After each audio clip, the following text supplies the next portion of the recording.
hell and back know about the finer things in life? Well, I'll tell you, more than most. You see, it's the hottest fires that make the hardest steel.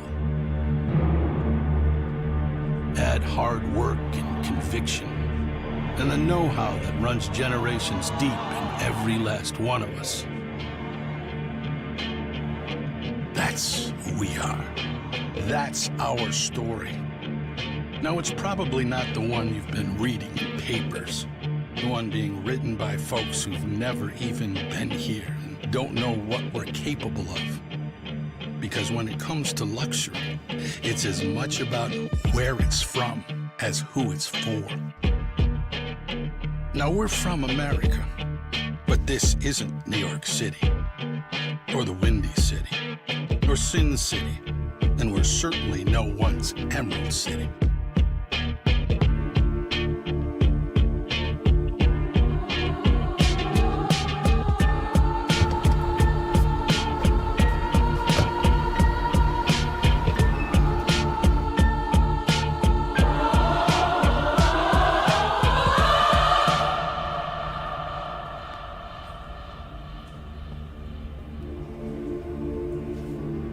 This is the Motor City, and this is what we do.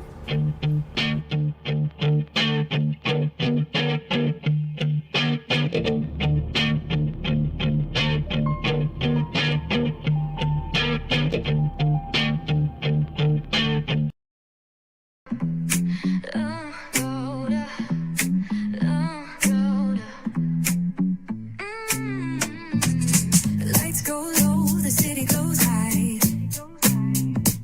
Stories untold under moonlit skies. Braylon got the vibe, got the flow for the culture. Yeah, you already know. Turn it up, lean back, feel the breeze. Late night truths drifting through the trees. It's for the culture, by the culture. Braylon's got the soul to show ya. Breaking it down, lifting it higher. Feel the rhythm, spark the fire. Headlines flip with a soulful twist. Behind the scenes where the magic sits. It's the heartbeat of the now and the then, where the story starts and never ends. Tune in, lean and feel the groove. Every moment, a vibe you can't lose. It's for the culture, by the culture. Braylon's got the soul to show ya. Breaking it down, lifting it higher. Feel the rhythm, spark the fire.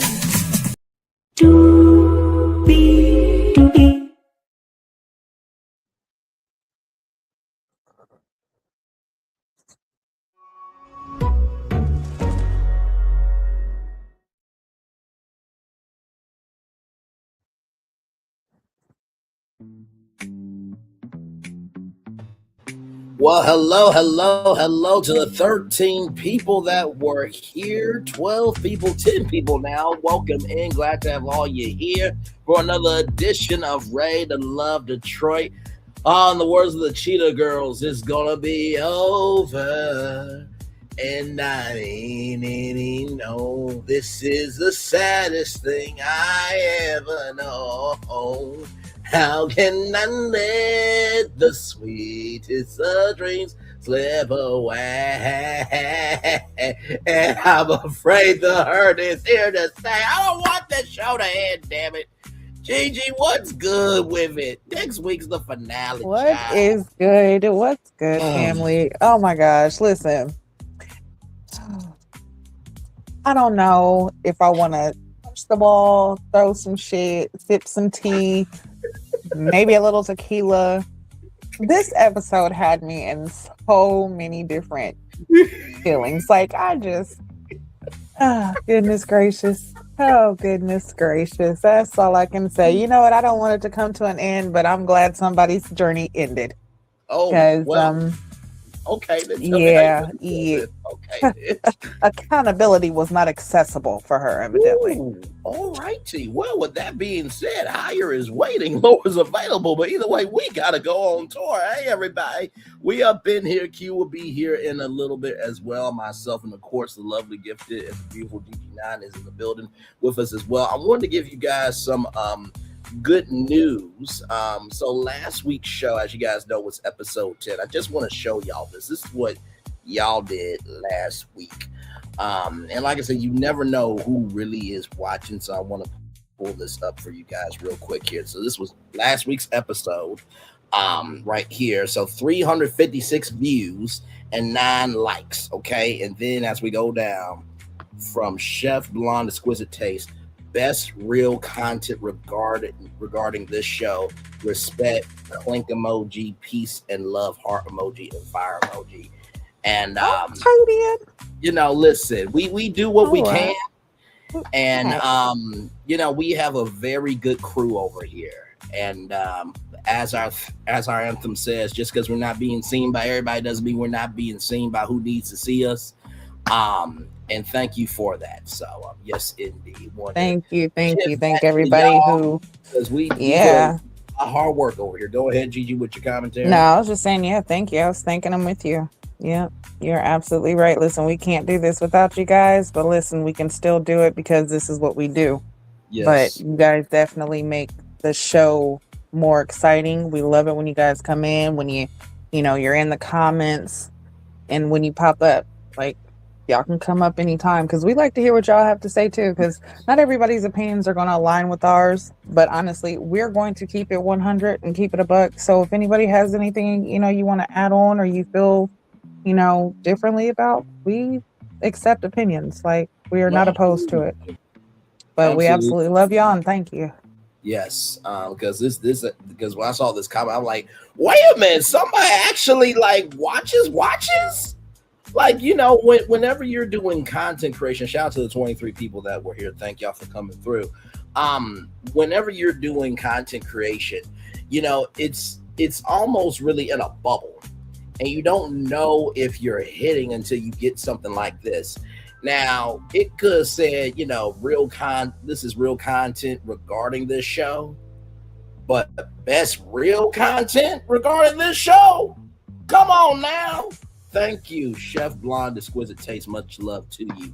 Thank you so much. Yes, indeed. So with that being said, let's get to it and make it do what it do and give that best real content regarding this show. We have 3 men left. We have Bello, we have Vince, and damn it, we have Darius. Before we move on, we got Pimp Daddy D. That's his nickname. Pimp Daddy D with the fox fur. Listen, let me tell you something. Shout out to the Ready to Love Reddit. Y'all are absolutely amazing. I saw something that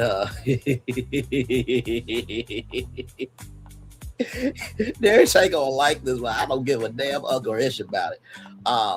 Because this right here is too funny. Hang on, give me a moment. Hang on, this here. Where? No, come on. Where is it? Come on, don't blame me now.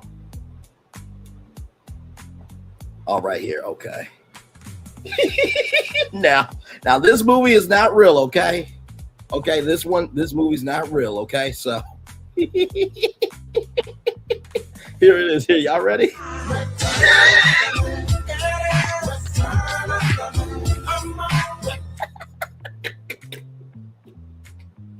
Who did that? You know what? Whoever did that, hats off. Okay, because listen. And child, that's not all of them. Listen, they got even more. Look at this one. Coming to America, looking behind, and then they got Steve and Shan. Could have been that cute nerdy couple that cosplay together. Absolutely, they would have been balling. Look who I seen on Tubi. Darius. Sales must increase 50% profits. New cars, more new places for me to crash. in terms of Airbnbs. I don't know if that's what's on the back or not. But then also too, they got this here. Waited to exhale. When we exhale, yeah. No, They are I'm not. so I'm not damn- messing with Reddit today. They I'm are messing so. with And Reddit then, today. and then this one here, child. Y'all are so wrong on the Ray to Love Reddit, but I love y'all. Okay, Oh my Let's- goodness. let's get to this damn review, child, because a lot going on. So, Wait a minute. Oh my goodness. Hold on. Reddit done messed me up. They done messed me up quick. Hold on. Okay, Return of the Mac was one, but hold on. The waiting to Yes. exhale. Yes, I'll go back to it. Hang on, give me. Oh my God. I mean, and honestly, it looks like a real picture. Yes. This That's could what be makes a me real mad. movie Yes. with them. Like, yes. Oh my gosh. And then Misery. Why they gotta have Dominique like that? Listen, y'all are not finna fool with Dom like this, okay? Hi, Brad's Gaming. Oh my goodness, this is how we start. Okay. Because listen, she came through for Dom, okay? I mean for Yes. Bello. She was Yes. in there for her man. Mm-hmm. Donna had a little bit of that energy to Lauren, but we'll get to that here soon, child. Because Donna's been showing wifey vibes ever since her and Vince got together, but that's neither here nor there. We are having a wonderful day, Brad's Game, and thank you so much for asking, good sir. So, of all that being said, let's get to this thing. So we got the star Misery Bello. We have the regulated student Vince, and then we got the Mac from Tubi. Okay, we got the Mac from. Give me a moment.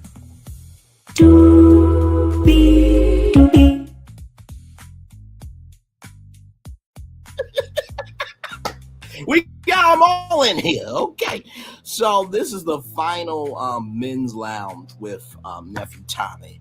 At this time, it's usually always emotional, right? Because after this, nephew Tommy's done. You know what I mean? So this time around, the ladies have to meet the men's family members. What did you think about this final men's lounge? First off, let's just go ahead and get into it because if you guys were here last week, then y'all know we were making the joke about Darius wearing a fox fur.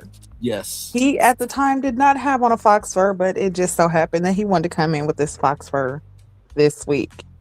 When I say I was in the car, right, I damn near jumped out the car to have to ghost ride the whip. Because I was like, wait a minute, he done came through with the fox fur? Okay. And then I seen in his confessional, he had the white fox fur. Okay. Listen, hey, get it how you get it, honey. Listen, do what you do. Darius does not disappoint when it comes to his fashion, okay? When they say that he is into fashion, he shows it, okay? We get it, Darius. We definitely get it. But I will say overall, even though this was the beginning, and basically them getting their assignment wasn't really too much to it.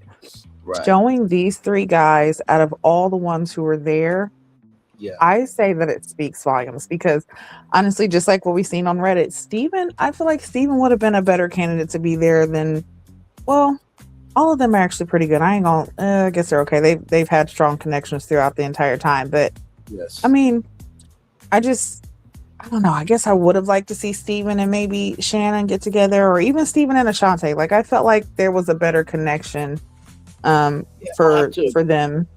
I have to agree. I think Steven and Ashante would have been great, and then Devon and Shannon. That would have been. Yeah, great. Devon and Shannon definitely. Yeah. Oh my lord. Yeah, they definitely. I feel like that definitely would have worked out great. But we have what we have. But yeah, for the assignment to go into where the ladies now have to meet the guys, family. Yes. This is when, and we normally know that this is when shit kind of hits the fan is when you meet the family. Mhm. It was the same with the guys meeting the ladies' family or the Yeah. ladies' friends and stuff. It's going to be the same. So Mhm. I'm just was ready for the drama, but I was not ready for what we got. Yeah, same. And thank you, Brad's Gaming. Much love to you, good sir. Glad to have you in. Thank you for that for sure. So with all that being said, we get to Ashante and Ashley and Darius. This is Joy right here, and Darius's brother is Terry, right? So very cool, down to earth. Um, was Ashante's take on Darius' close relationship with God. And she does drinking, so she socially drinks through activities, which that's a thing. That's definitely a thing. And then Ashley is coming in and it's like, who are you connected with? Like, is it me or is it not me? And it's just like, well, I mean, Ashley, um, the men are in power. It's three guys versus what we got. What, four women? Gigi, Yeah, 5 women five. Okay, thank still. you. Yeah. Thank you, Georgia. Yes, five. So yeah, they in control this week. Y'all were in control last week, so it just is what it is. Um, and Ashley had this thing about being too accessible. Um, I understood what Ashley means by that. That if you are giving energy to this person, that person, everything else, when you get home, you barely notice me. Um, or if you are more for your friends than for me, or any type of energy that is against me. I think that's what she was saying, because I've often said this, that the only time I'm ever gonna go out when I make it in Hollywood, and Gigi knows this by now, unless it's Gigi, Q, Solana, any of my friends that listen, I'll make time for you, but I'm on E, but I'm gonna try to get to half a tank for you. Or if it's an industry event, or if it's a commitment to one of my broadcasting partners, Bray is at the house. Okay. Like, I love simplicity and peace. All right, so I definitely got what Ashley was saying. And so Joy said that both of you are selective, but Ashley is guarded. um I didn't like that from Joy. I think Ashley just knows what she wants and what she needs, for her soul to be at rest. I thought it was refreshing that she was firm in what she wanted, because you know your brother, quite frankly, shows more of his representative than his actual self. But that's neither here nor there, Joy. So then we get to the not a maid, a damsel in distress. So she wants to be her femininity, Ashley, and Ashley said that she doesn't want to cook and clean every day. Um, I felt like this got blown out of proportion, because it's not like Ashley was saying that she was not ever going to cook and clean, but I think that she is saying that, there's going to be some days where, I don't have the energy. So can you help here?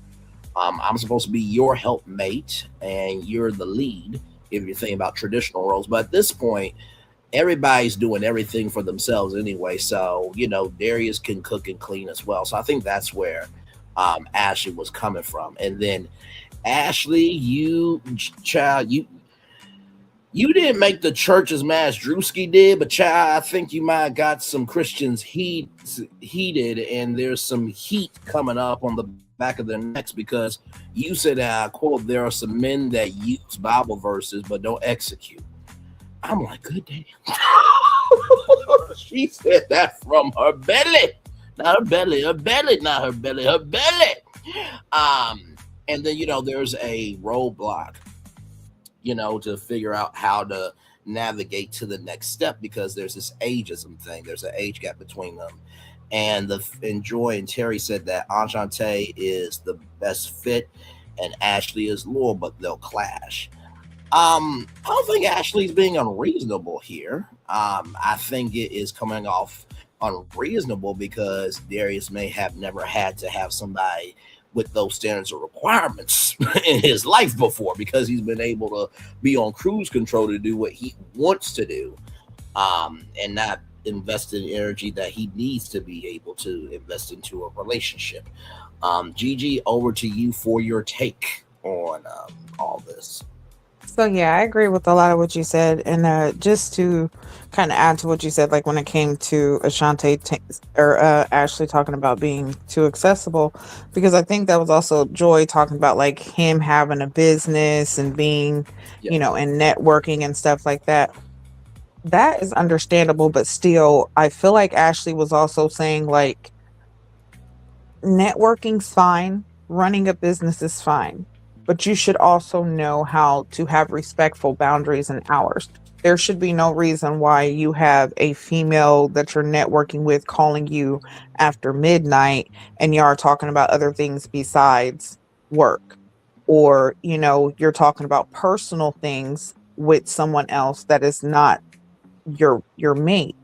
You know what I'm saying? Especially um there might be a time where you and your mate are into it and now you are leaning on, this other person, which I mean, I think Ashley was speaking about like, women specifically, but even if right. she's not, but yeah, don't make yourself so easily available to them when you have someone that you're with. There should be no reason why if you set boundaries and listen, we're going back to Big Red from the Five Heartbeats. My office hours are from 9 to 5. So that means after 5. Okay? There are no after office hours. There's no reason why they should be calling you. And then also, and also something else, you should have a business line and a personal line. So there's no reason why people who Right. are you're doing business with should have your personal line where they can have personal hours and accessibility to you. I feel like that's also what she was talking about. So I completely understand her with that. Um, and when it comes to like, being submissive, yeah, there is definitely a bad rap when it comes to words. We tie words to either a negative or a positive feeling a lot of times. So when, especially a woman, when we hear submission, honestly, a lot of times we have to conform and become someone that we're not. We have to completely uh, just give up on who we are and do what this person says. We have to cook all the time. We have to clean. We have to, have sex whenever you want to. We have to put up with everything, whether it's bearing kids all the time and never being able to have a job or having to, depend solely on that person. There's a negative connotation to that a lot of times. And I also agree with her where there are a lot of men, especially a lot of men who don't really know how to lead. They will use Bible verses to try to manipulate a situation. There's pastors who do this shit. This isn't something that we don't know. Okay. We have all either heard of or seen a pastor who will use Bible verses to condemn a congregation while on the back end, they're doing all kinds of things against the commandment. You know what I'm saying? Mm-hmm. So we see that a lot. So, I can understand her, but I feel like you said, I feel like it was misinterpreted. There were some misunderstandings. Like she's not saying she's not going to do this thing, but who wants to cook or who wants to clean every single day? Like, especially if you're working and you have a job, like, no, you're going to get tired too. So yeah, even if you have a man who is the leader and you are, submitting to him as a leader, that does not mean that you're completely giving yourself away. And that does not mean that him as a leader, and this is with real leaders, that does not mean that he is going to have you do everything. No, that just means that he is going to be there and protect you wholly. He's going to provide for you. Now, he might want you to cook and clean sometimes, but it doesn't mean that that's what he's expecting all the time of you. And he's definitely, if there's a time where you're sick or need something, that leadership role is going to come out and he's going to be the one who's taking over those roles for you because he knows that now he has to take care of you the way that you've taken care of him. Correct. So that's submission goes both ways. There's, if you have the wrong leader, just like hell, we have a cool whipped orangutan in office right now who is not a good fucking leader. Okay. Amen to that. Amen. So, but there's people that's following him, right? They're submitting to his every fucking word, knowing that it's leading them down to the burrows and the deepest depths of hell, but they're Yes. still doing it, right? No, correct. So, why is it hard for us to, especially as women, to submit unto our man willfully, not in the sense of giving up ourselves, but actually giving ourselves to someone else who we can actually depend on? Because you just need that weight, just like a man needs to let go of the weight and needs, being submissive means you are that man's therapist too. You're that who he needs. So if you submit to him, that means he's coming to you with his problems because he knows that you are the one you are his wife, his girlfriend, his therapist, his best friend, his doctor when he needs it, masseuse. Okay, but those aren't bad things, right? Because you wouldn't want someone else to do those things for Right. your man, right? So Absolutely. it shouldn't be a problem. So I understand that. And I do feel like that was a bad thing with Ashley. With Ashante, I'm gonna tell you, I'm actually confused with their whole bonding thing. Yeah, I feel like their thing kind of came at the end. And I honestly could see him with Ashante. I really could. I could see him with Ashante, but I don't feel like Ashante would take his shit. So when it comes to it, I could see him. But Ashley, I don't see Ashley taking it either because Ashley, she's 10 years younger than him. So, Correct. He's definitely seen a lot more to life, a lot more things in life than she has. But honestly, at this point, I don't see either one of them really being with Darius. But that's just my take on that one. I'm sorry that was long winded. Oh, and something else I wanted to mention.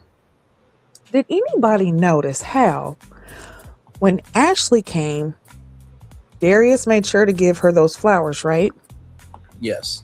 And you seen that those other flowers were sitting right across from the flowers that Ashley had. He did not give those to Ashante. Ashante did not get those flowers until after she was leaving, and Darius's brother handed those flowers to Ashante. Not Darius. Darius's brother. So I feel like that speaks too, because he's putting in the effort with Ashley, but Ashante's not.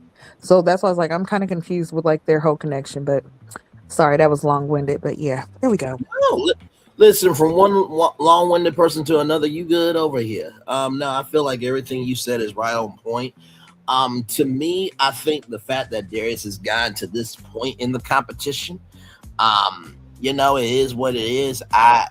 The strongest couple that I have seen, and when I mean strong couple, I mean strong couple that I could actually see them being together for a long time, is Donna and Vince. I was just thinking that. Yep. Sincerely, that's no disrespect to Bello and Dominique. That's no disrespect to Darius and Ashante and Ashley, but from the beginning, it has been the two people that people have said that they are so misunderstood that they're the ones that regulate themselves. And everybody is here for it. Because if you missed last week's show, which by the way, y'all need to go watch that damn show. We were on all cylinders. Okay? I mean, good damn. But that's just what we do, of course. But no, we played a clip of Donna and Vince, and it felt like it was the opening of Vince Loves Donna coming this fall to the Oprah Winfrey Network. That's the opening sequence of that new docuseries. And at the end of the clip, she said that I'm the Rom and he's the Com.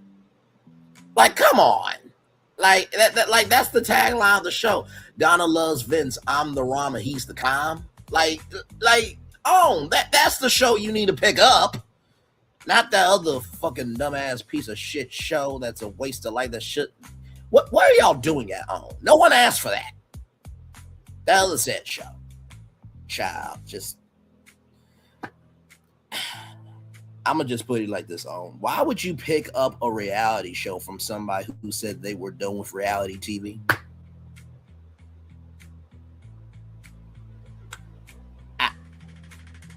Okay, child.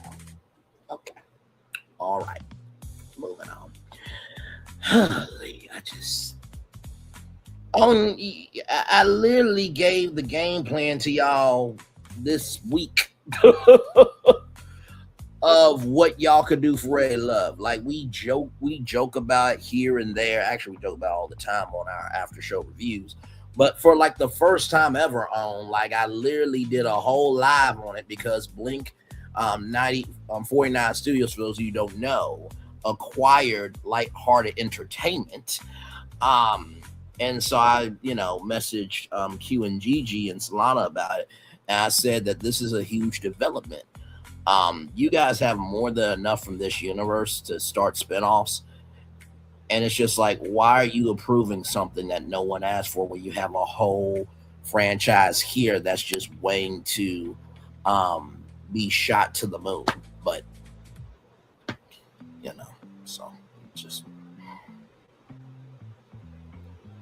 yeah. So, Gigi, you got anything before I move on to the next slide? No, moving on. Okay. Yes, indeed. So we're with Michael and Vince. Michael is Vince's brother and Lauren. And here with and this is the scene here. So there was a spat about height. And it seems like it's not really water under the bridge because Lauren made a face about it. And, Vince didn't move from his stance, right? And so, to me, Lauren, if y'all are really good, you should not make that face because now it's giving an energy of like you still have some hidden resentment there. And, the question was, have you ever done something wrong that ended a relationship? And so it was some energy. And then Donna walks in.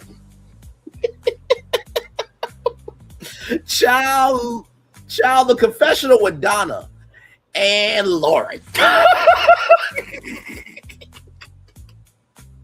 Let me tell you, the ladies got heat for Lauren, boy. They got heat. The way that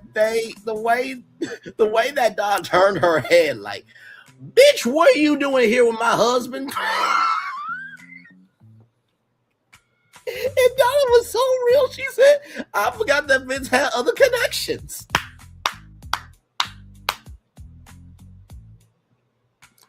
Donna is that homegirl, okay? We just needed the season to play out so we could just find out that she is that homegirl, okay? Because, oh, my Lord Jesus. So the first relationship, for Lauren, she did not require much. And when, he grew up in the relationship with Lauren, the POV that he wanted from Lauren was not what Lauren was given because she never saw him in that fashion, right? So because she did not require much, and then when he required what he wanted, and because there was no standards given by Lauren to match that perspective, that's why the relationship broke up. And then with Donna, it was communication and the way that she spoke to, her ex.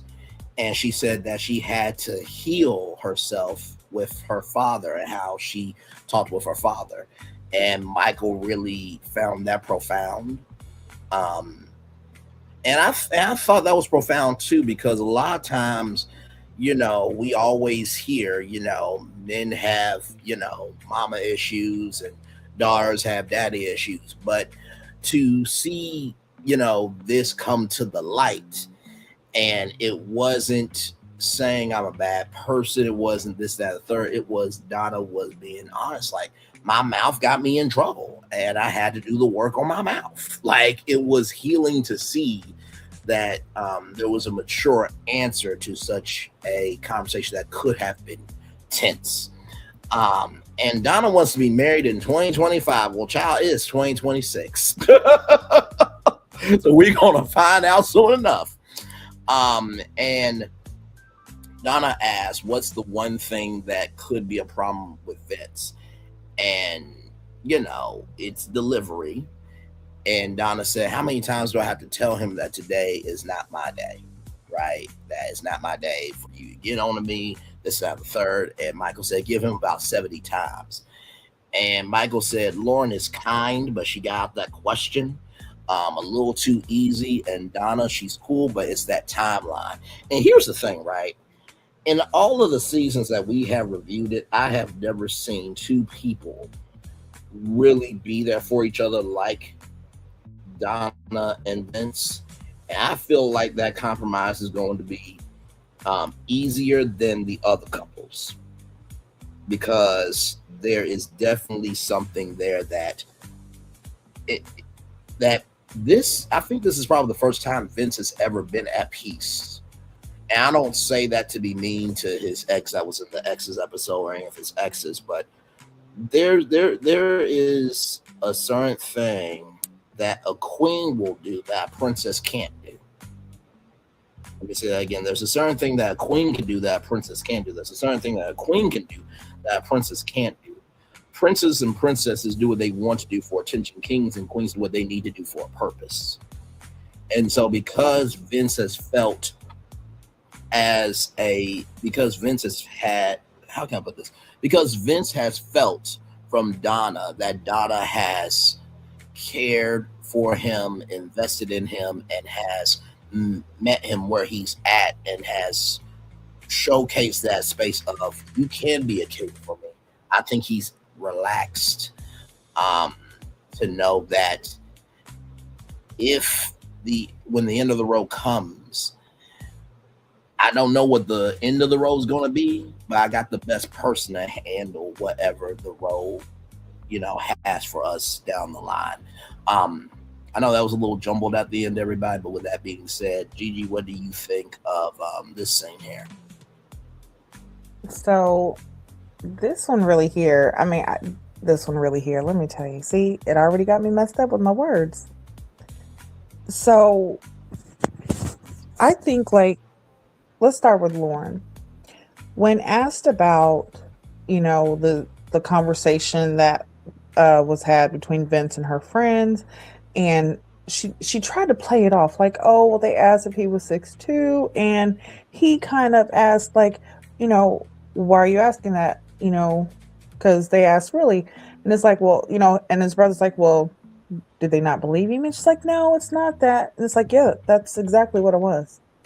And that's what I mean by her accountability was not accessible, because, and I seen that throughout this episode with her. Accountability is not there, because not only does she know that her friends did not believe him when he said he was 6'2", and they continue to press him on, well, what did the doctor say? Are you sure? Okay, when you ask certain questions, that lets you know if a person believes what you say or not. So how are you going to try to pretend as if, oh no, it's not that they didn't believe him? Yes, it's absolutely that they didn't believe him. That's exactly what it was. And then when it came to her talking about basically what she did in the relationship to make it what it was. Correct. It was another one where she was trying to pass off the, make it not sound so bad. And honestly, I think she thought she got away with it, because right when the question was asked, that's when you seen Donna walked in, and she's like, oh, hi. No, you didn't get away from it. Go ahead and answer that question. But I will say, for his brother was on it, okay? Because he was like, yo, it sounds like you was disrespectful, And she's like, yeah, I was. Okay, well, that's good that you know that. But the question is, have you learned? Mm-hmm. Because with the way that she acted with her friends, and like I said, not only did you say that while your friends were around and you didn't defend this man, but when they were on the cabin trip and she doubled down and basically said her friends were right, that lets you know that you agreed with your friends, and you would rather discredit what this man is saying that you say you have a connection with instead of stand up for him and actually defend him in a time like that. So that shows just like where you're at when it comes to your connection with him. And I feel like she was trying to hold on to connection just like she was with Bello, just trying to hold on to connections, just kind of stay in the game. But never did I really see her have a strong connection with anyone this entire time. And when it comes to Donna, of course, Donna is that girl. Okay. I love Donna. And I love Donna and Vince together. Yes. And for her, I feel like she's so natural and she's just so herself that it's easy for you to kind of fall in love with her. And Amen. I respect her. Reading I respect her so much. I respect her so much for what she said about, you know, her accepting what she had done and taking accountability. See, this is what it looks like when you take accountability. You don't need someone to tell you to do it. You look within yourself, because if someone says, hey, you hurt my feelings, or the way that you speak to me hurts me, you can either do one or two things. You can either say, so what, and continue to be that aggressive person or continue to be that hurtful person, or you can actually say, you know what, hold on, let me take a step back and see what it is that either made me this upset, or what is it that gets me to this point. So for her to do that work and to find out, hey, this stems back from my father, so now I have to do the work. And she said, I forced a connection. That's very admirable, because a lot of people have been like, I'm not doing it. That's too much work. If they don't do this, then I'm not going to do it. But she said she forced that connection. Right. So it's definitely very admirable of her. And it's very, I feel like she is more aligned with Vince than, of course, Lauren is. Yes. And something else, like, so the timeline is an issue, okay? But we have talked about this throughout many of the shows that we have reviewed, okay? Many of the episodes we reviewed, the seasons, we have talked about this point right here. When you find someone that you connect with, or you find that person that really truly loves you and gets you, and that person you want to be with, certain things that you might find off-putting, or you might say, hey, I'll never do, you'll do. Yes, you will. You'll say, oh, well, that timeline is too quick. But you might find yourself in 6 months so in love and just realizing that this person is your person, that you yourself will say, you know what? Hey, I'm going to make this step because of how this person makes me feel. Or, if it's something that you're like, I will never do this. Oh, wait a minute. Now you're doing it because this person makes you feel that way. Right. Just like with time, you'll make time for a person. You'll say, oh, well, I'm too busy for this and I'm too busy for that. But if you really find somebody you really, really like and want to be with, you'll make that time for that person. Right. And I feel like that is what it is with Donna and Vince. I feel like that's what it could be, is that they could actually create and have a connection that is so strong that their timelines, whether it's Donna saying, hey, I can hold off past that timeline. That I didn't want to say, want to be married. I think she said she wanted to be engaged, which, we'll see, probably didn't happen. But if it did, hey. Right. But, she could have that connection with him and say, you know what, honey? We don't have to do this right now, but as long as I'm with you, I'm willing to wait until you're ready. Right. And he might say, hey, I love you so much that, you know what, I don't want to wait. You never know. It all depends on the connection you have with that person. But when you find your person, they will definitely make you feel a way that will go against all reality. You will feel like a whole new person because you found your person. And I feel like that definitely could happen with Vince and Donna, and I'm rooting for them. And I totally agree with you when you say them two having the strongest connection, like they were kind of like the oddballs out, but I could see them truly being together for a long time, married, having kids, actually, in a spinoff show, just like you said, Donna loves Vince or Vince loves Donna, rom-com edition, whatever. Absolutely. I could see it with them. Yeah. No, very well said, as you often do, gorgeous. And Like, and this is the thing too, right? Like, we can only do as much as you give us, right? Um, and like I said, soon as I saw that cut of the neck, and you know what, Gigi, us being the media nerds that we are, we can only imagine what the editors were like in the editing room. Like, ooh, she cut her hair. Ooh, okay, what scene do we got from this day that we could just cut to? And that's the fun of unscripted TV, when people are able to breathe and relax and be all of them. It produces some of the best material for television. Because like I said to you before, Donna has shown wifey vibes about Vince. Like, from, well, it does take two. You can be quiet. And Lauren. Even with the her initials is DL, but I don't want to keep it on but I don't want to be like that. And then when Donna said, I put my fingerprint on it, like, okay, that's not all you want to print on them, huh? Listen, I'm telling you, their connection is strong and it's beautiful. But Lauren, honey, I did not. We knew that Dominique had the smoke, but I didn't know Donna did. Because when Donna cut her neck and said, "Oh, I didn't know he had other connections." Wait a minute, Donna, not you too, girl. Hold on. But let me tell you, Donna still went in there with confidence, like, he's mine. Yes. And look, Dominique did the same thing with Bello. Lauren, I'm sorry, honey. You had nothing coming from these ladies because they had already marked their territory and you were just the side chick, as you said. Yeah. And honestly, you were a side thought. You didn't even make it into the side chick part. You were just a possible thought, but they was like, you know what? It ain't worth it. Nah, we're good.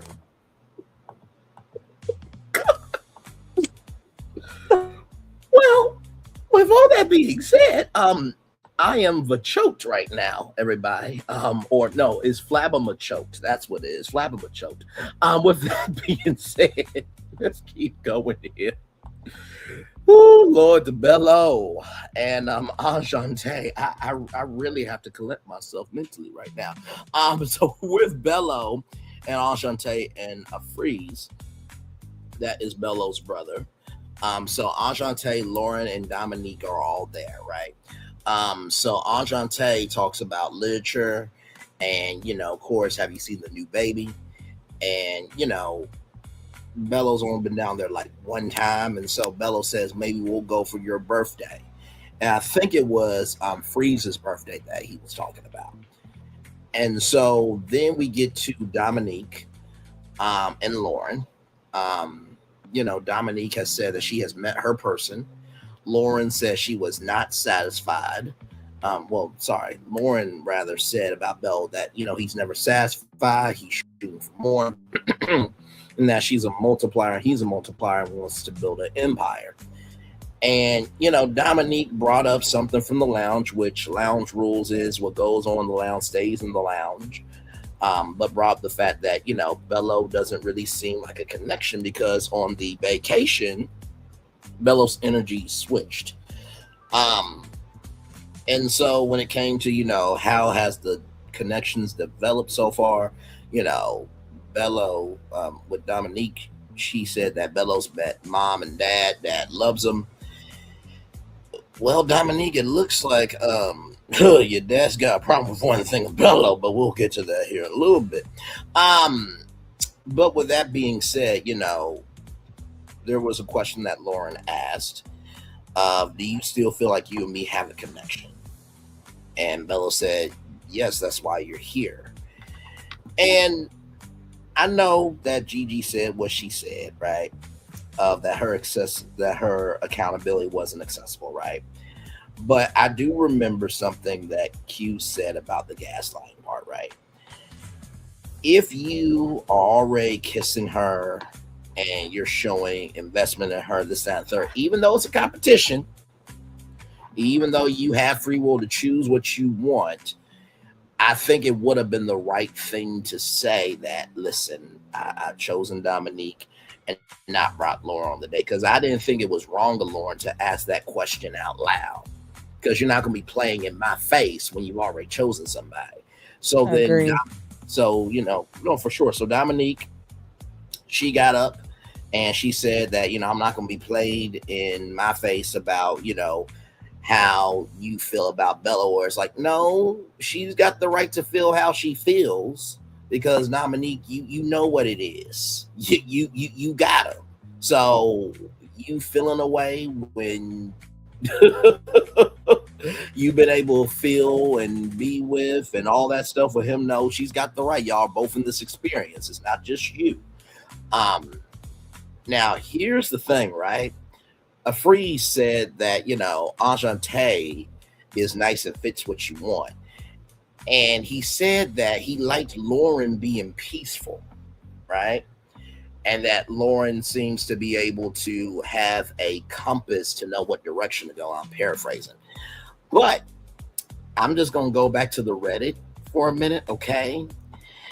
And just say what the commentary was from Freeze about Dominique, okay?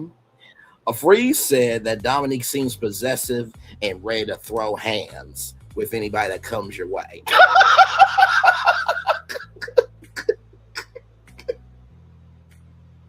And Bello was so surprised. I cannot get over this picture. Right? She's his number one fan. Stop it. Listen. And you know what? Honestly, to a Freeze, I will say that I think he was actually, and this is the thing that we have said all season, right, Gigi? That this is one of the most mature, if not the most mature season that we've reviewed. Don't know about the other seasons. Yeah. From what we reviewed, this has been the most mature season. A Freeze, as all the other family members have been, well, except for, Carday's ex, because she was a lot. And y'all know I love the BBWs, but check out, she was a lot. But with that being said, most of, meeting of the folks, they have been very mature. I felt like a Freeze gave every single woman a fair chance. He didn't, undercut. He didn't try to trigger them. He didn't try to create a space of uncomfortability. He really went in giving a sincere, honest, and open-minded, and he how can I put it? He went with a sincere, open-minded, and really with a free reign to explore what these connections could be for him as a fan member, but also was really very pleasant. And this is not personal. So with all that being said, I'll throw over to you, Gigi, as we have Dominique on the screen here. That's crazy.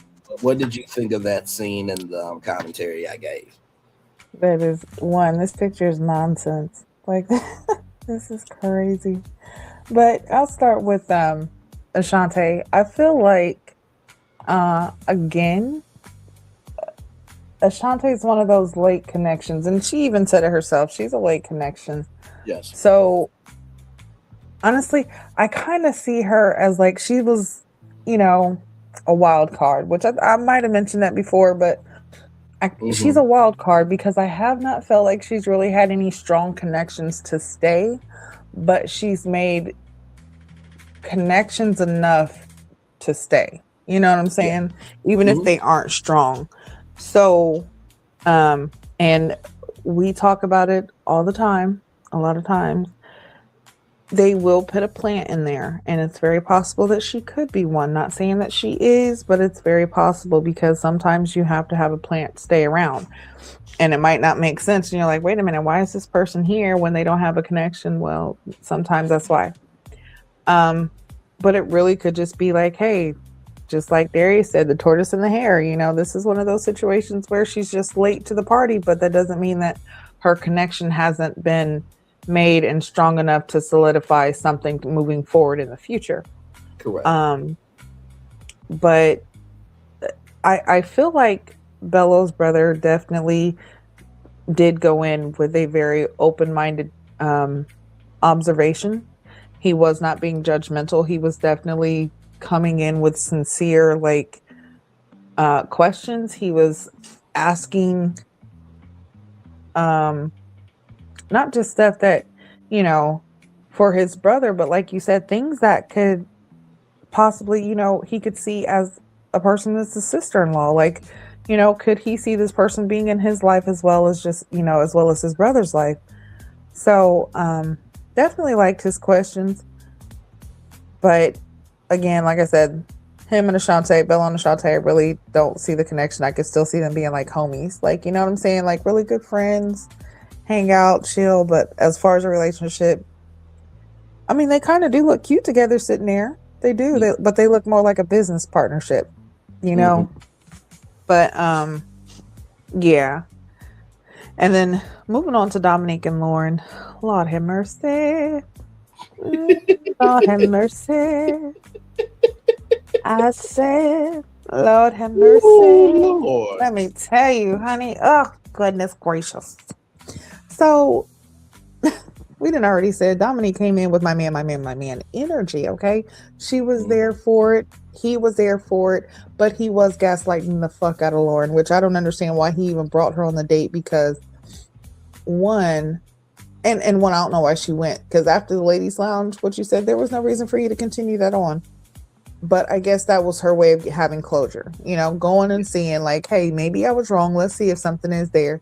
And I do feel like that was a gaslighting situation on Bello's part, just for the simple fact of he could have told her, no, I really don't see a connection, or our connection's not as strong, but I still wanted to see if there was something there. You could have said that any kind of way, but it did seem like he was more so stalling out or trying to placate Dominique's feelings. Like he wanted to make sure Dom was cool and knew that he was really there for her. Now, Dominique getting, you know, aggressive like she was, this lets me know, and this is why I feel like something might have happened on that cabin trip. Because the possessiveness is on a whole nother level. Like this is different. Like this is different than, oh, we're just trying to get to know each other. We're not even, you know, titled as being in a relationship together right now. We're still working the process. And it's completely to where it's, oh, you are biting necks? Oh my. Like what is going on? Now, I'm not saying that they did do something, but I feel that there is something that might have happened that could have strengthened their relationship to a stronger point, which is why Dominique has is exuding so much aggression towards the other women, especially Lauren. And also it could be the fact that, hey, Bello was her man. You disrespected him in the ladies' lounge and made it like he was, you know, not your type. And now you're sitting here asking about a connection. You know, so I can see both points, and I agree with you as well. Lauren is just speaking her piece. She's asking questions. She's wanting to know. So she had every right. Like that shouldn't have been a problem. You know what I'm saying? Let her ask her questions. Dominique getting aggressive, it was a bit much. Really was. I mean, she could have questioned Lauren differently. Correct. But, you know, things happen. Okay. But again, Bello could have been like, hey, you know, Lauren, maybe our connection's not as strong. To give, even if it is this late in the process, that right there could have been a time where Lauren was like, you know what? Well, I'm just going to leave this process because I don't feel like I have a connection with anyone else here. So let me go ahead and leave instead of it getting to the point to where, you know, she's eliminated and, you know, getting feisty too, because she had combative, looked like she was sipping combative martini. Woo! So, yeah. But yeah, I just, and I can see his brother feeling like Dominique's possessiveness could become a problem.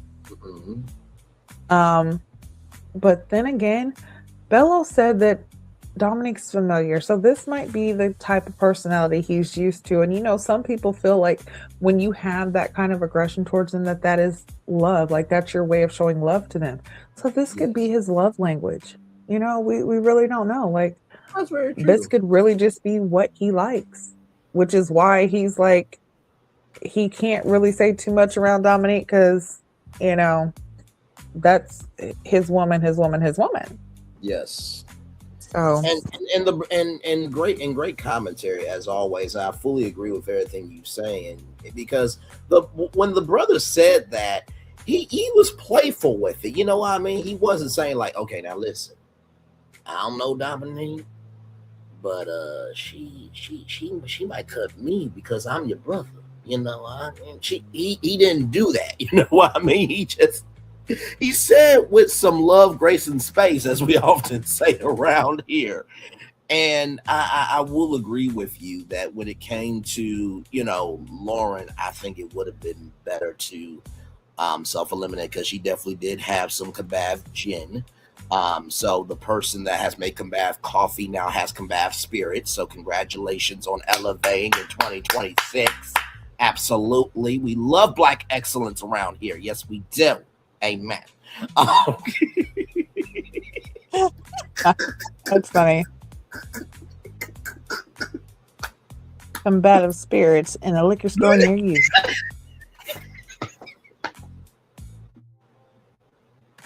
I swear, if we see that shit, we better get a fucking cut, Jessica. Okay? Listen.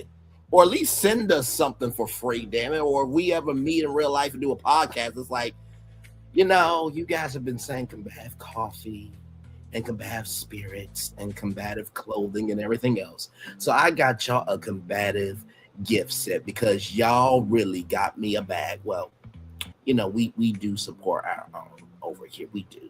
It was a funny that, it was an inside joke, But with all that being said, I do feel like Lauren definitely had some Combav, gin for sure in her Combav martini, to your point. But also, too, I kind of get why she felt that because as we get towards the end, it was gaslighting 2.0 again at the end, but we will get there for sure. So, this date right here, you little nasties, in the words of Raven Simone, okay? So, Vince is looking at Donna's, outfit. It's like, are these shorts? Yes. And, he was like, is this seat appropriate? And Donna said, that's why that you have a lap, don't you? I'm like, oh, well. Go ahead. Listen, hold on. She also said when he was looking around, she said, he was looking at my outfit and that's exactly what I wanted him to do. I said, okay, girl, you better not have looked in the mirror and said, what is Vince going to like today? Listen. Girl, listen. She, thumbs up. Yes, Donna, baby. Yes, honey. Donna was saying, listen, you have graduated. Actually, I told them to transfer you out of my class.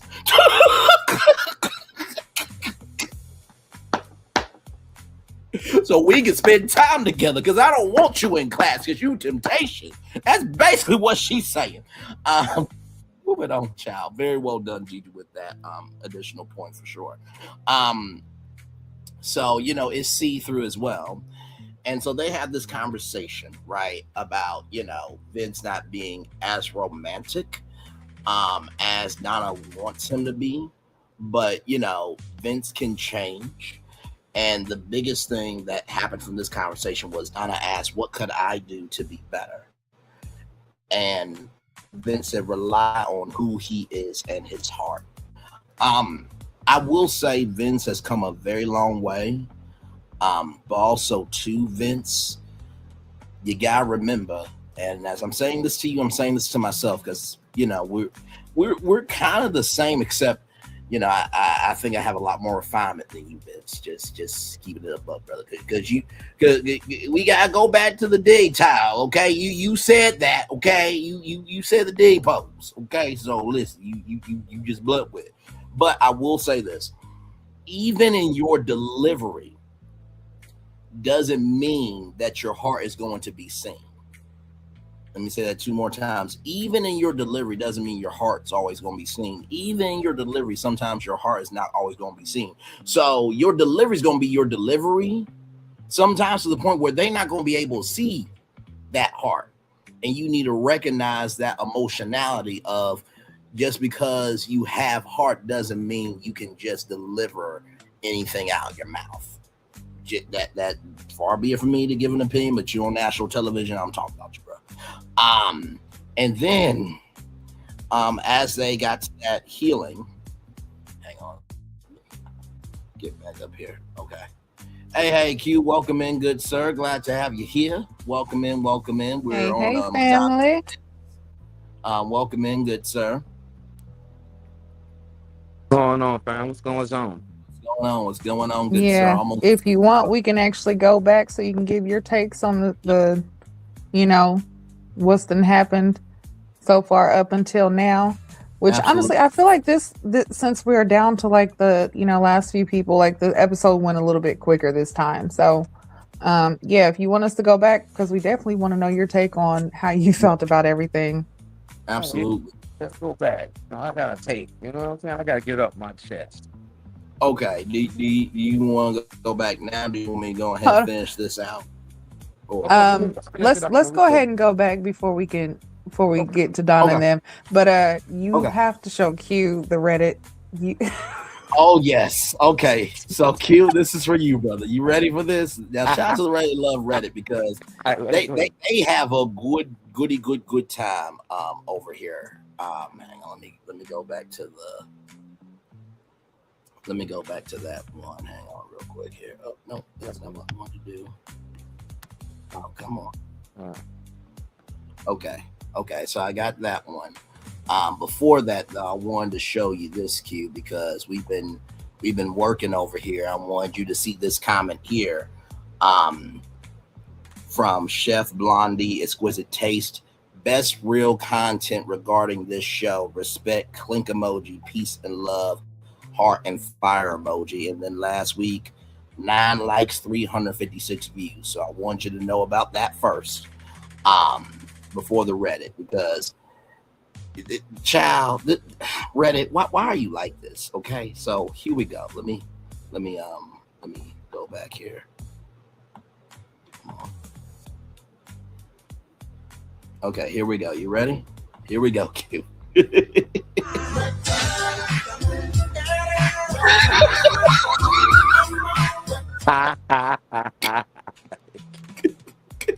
That's crazy.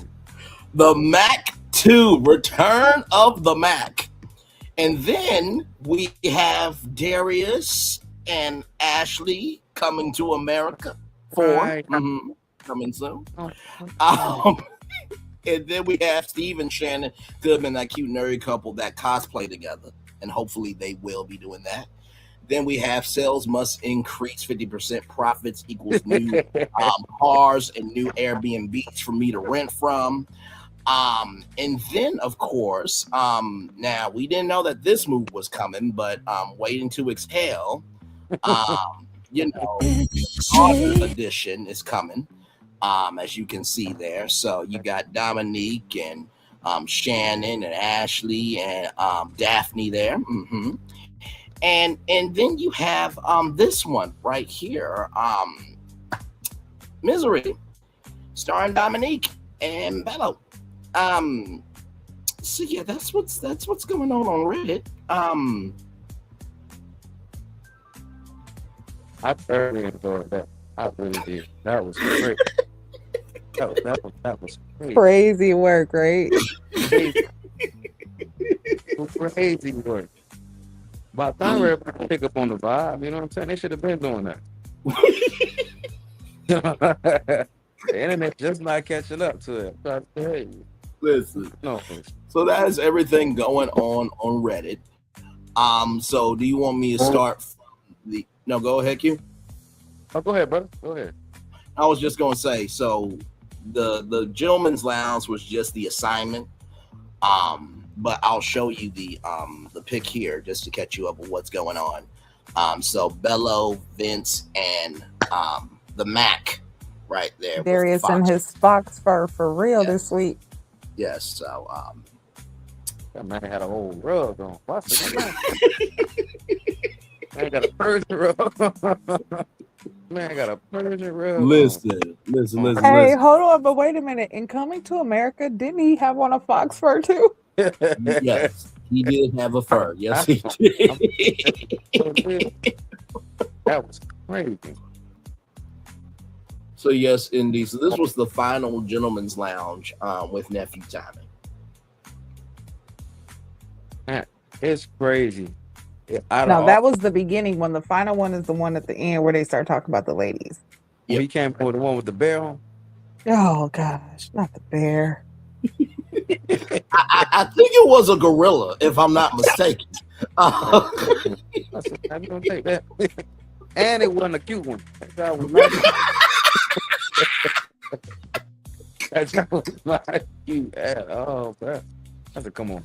Now you surprised, bro. That's the one that's been in the trunk for 10 years. He had to dust that off. Listen, I swear, if Empire comes back, I need Darius to be Lucius Lyon's long lost cousin. Just grew up in the neighborhood and just knew how to make $1 out of 15 cents, and somehow he always come out clean. Eric was the person that worked for the pimp. He wasn't the pimp. He the person that worked for the pimp. You said he was a pimp apprentice. Oh my God. He was in training, bro. He's a pimp in training, bro. Now, he was an intern. He was a pimp intern. Now, to all the mains in here, now this is the pimp apprentice. Now I'm gonna have to fire one of you mains. Now, Darius Main, I gotta tell you, you did good this week with your team. Now, I didn't like how y'all whooped that trick on the street. You know, we in 2026, so we gotta be more respectful to our women. Now, back in the day, I would gave no damn ugly-ish about it, but hell, you know, we got black people watching us now. You understand? But you fine, man. No, they're more like, hey, yo, man, if your hoes need insurance, man, just get all straight, man. Because we make sure, man, that all our hoes is taken care of, man. If you a pimp on the street, man, you gotta make sure your insurance right, man. Okay, see, now I gotta play it. See what y'all do to me. Hang on, give me one moment. It's all state, man. By the way, one of our proud sponsors of the Pimp Apprentice is Allstate Insurance, man. You'll be in good hands, man. Let Allstate stand, man. Go ahead, let's stand, man. Allstate is looking at us like, yeah, we're not doing a brand deal with them at all. Nope, we're good. We are good on them. We are good at insurance. So man. Oh boy. Oh, hang on, give me a moment as I find it. Oh my God. These are. It's only one guy that I can say that's rated off, man. Vince. Vince is the only sharp. Yeah. Bella's still confused. Foxfur over here, you know, I feel like he's there, but he's not there. You know what I'm saying? So, the finale's gonna be wild. I believe. I feel like the finale's gonna be wild. That late connection that he got with Ashante, I feel like it has potential. You know what I'm saying? I think it had more potential than that. Him and Ashley tend to have a very toxic relationship. It would seem very toxic. Even when they kind of even things out in their conversation. You know what I'm saying? It don't seem like it was still smooth. You know what I'm saying? She didn't seem content in it though. Oh, absolutely. All right, y'all. I found it. It took me a minute, but I found it. Hang on. Here we go, y'all. This damn show we do, child. Give me a moment. Accidents happen every day, man. But here at Allstate, we're in charge. I know you guys are tired of taking advice from a talking gecko, man. A verbalizing lizard. A manipulating reptile, man. Come on, ain't nobody got coverage like us, man. I have absolutely no idea who hands you're in right now. But if you let us handle your insurance, man, you'll be in good hands, man. Let Allstate stand, man. Go ahead and let it stand, man. Let it stand, man.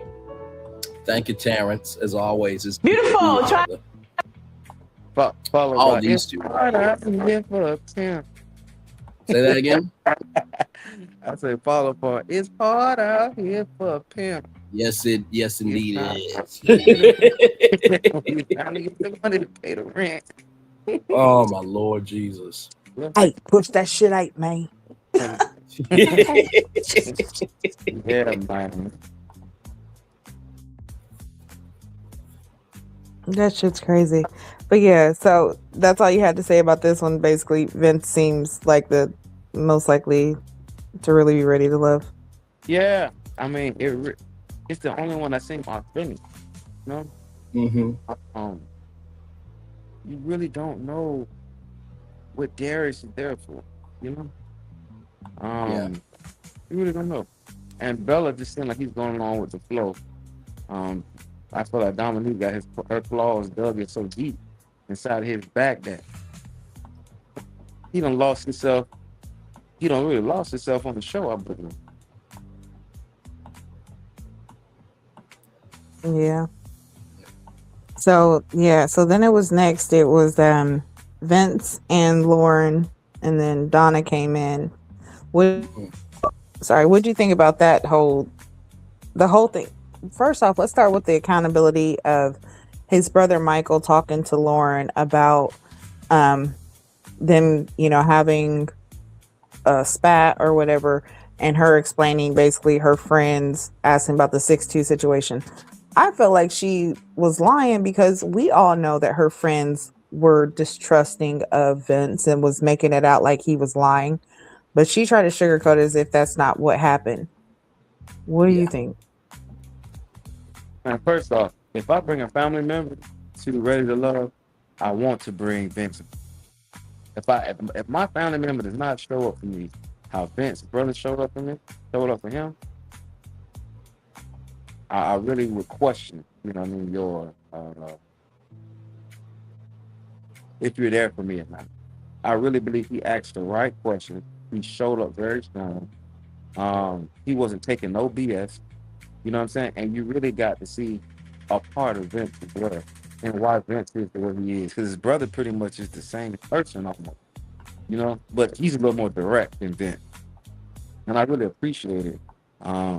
Whenever you bring a family member in this aspect, you know what I'm saying, in this part of the show,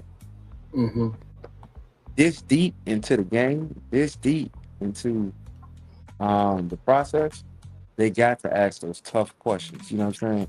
And he wasn't there to try to get. He wasn't there to try to get along with nobody. He was really there trying to vet this woman so his brother can pretty much get the best possible candidate. And it really showed. I really felt like Lauren, like you said, she really liked accountability big time. And he called it out quick. You know what I'm saying? And to me, this was really even a more spotlight on him and Lauren's relationship. You know what I'm saying? It really shows you even the more of why they're perfect for each other. So, and I feel like it helped both sides. She asked the question, he gave a good response, and vice versa. So that communication there was amazing. Lauren, you can tell Lauren really don't like Vince. I feel like Lauren's there just trying to. Yeah, no, fully agreed. I mean, with Lauren and Vince, it doesn't seem as, how can I put it? It's almost like if somebody brought a different candle from Bath and Body Works home and you walked in the house like, wait, that's not my candle that's supposed to be burning. But if Donna was burning, and I'm talking about the essence of who she is, everybody, no, we don't believe in that. We don't believe in what the black woman who from last season said that she burned a candle, buried a man. We don't carry that energy around here, okay? Just keep talk it about my buck. girl.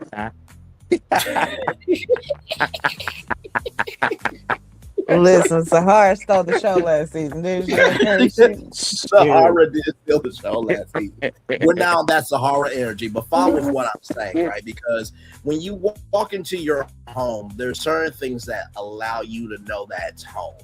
And I feel like with Donna, if Vince came into the house, Vince would be like, oh, this is who's supposed to be in front of me.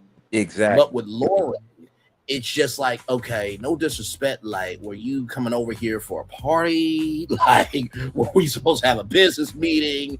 Like, what's going on here? And by the way, y'all, I got some exclusive footage that just came in of how Donna is talking about Vince. So give me one moment here as I as I pull this up, okay? Now, of course, this is Brat and Judy, okay? But just follow the bouncing ball here of the energy, okay? So the Brat is Donna. Yeah, the Brat is Donna, and Judy is Vince. Okay, here we go. I love your freckles. You really about to do this? I love your natural skin. I love your lips, both sides. I was like, she's sitting in the front. I thought she was gonna get on the floor to sit in the back. Now I want to sit right in the front, right in between your legs.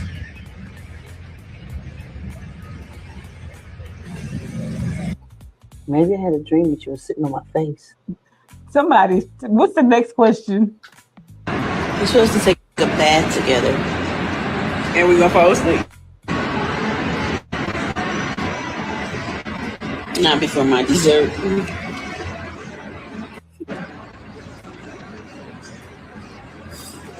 My birthday cake.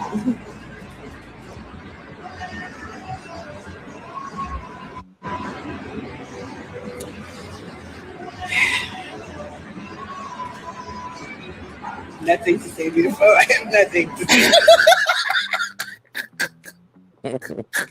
That's crazy. Listen, I'm gonna tell you something that is so funny. Okay.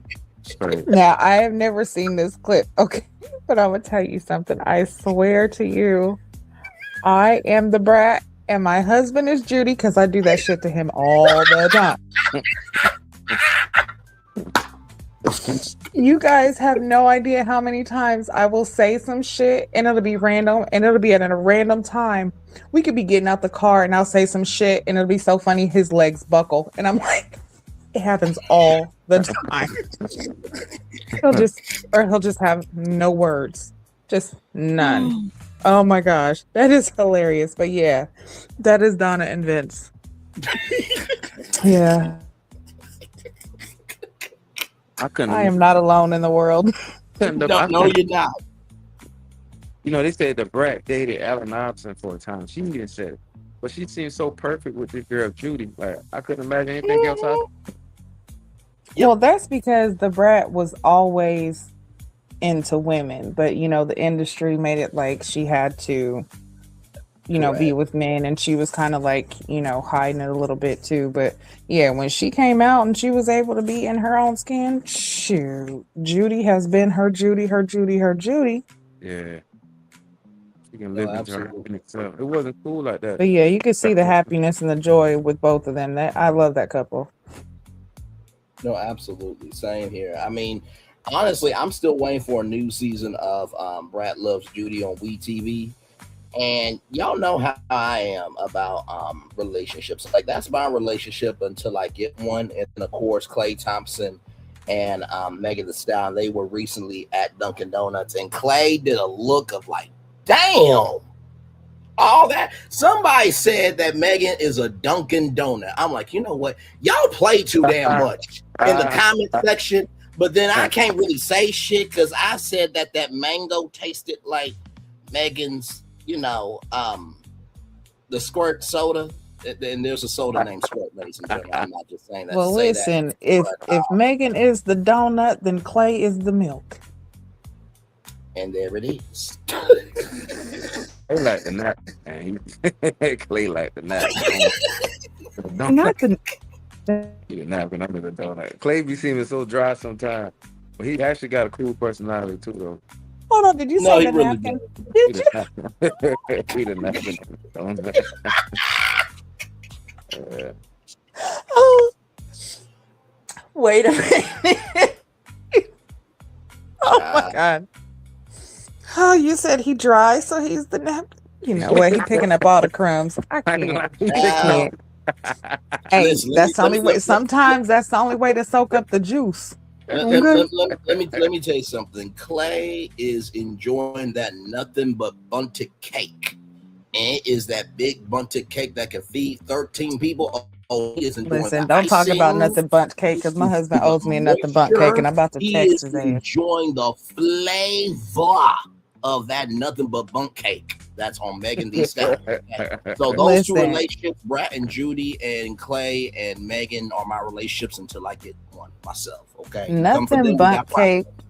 If y'all never had nothing bundt cake is so fucking moist and good, and they always have some new flavor.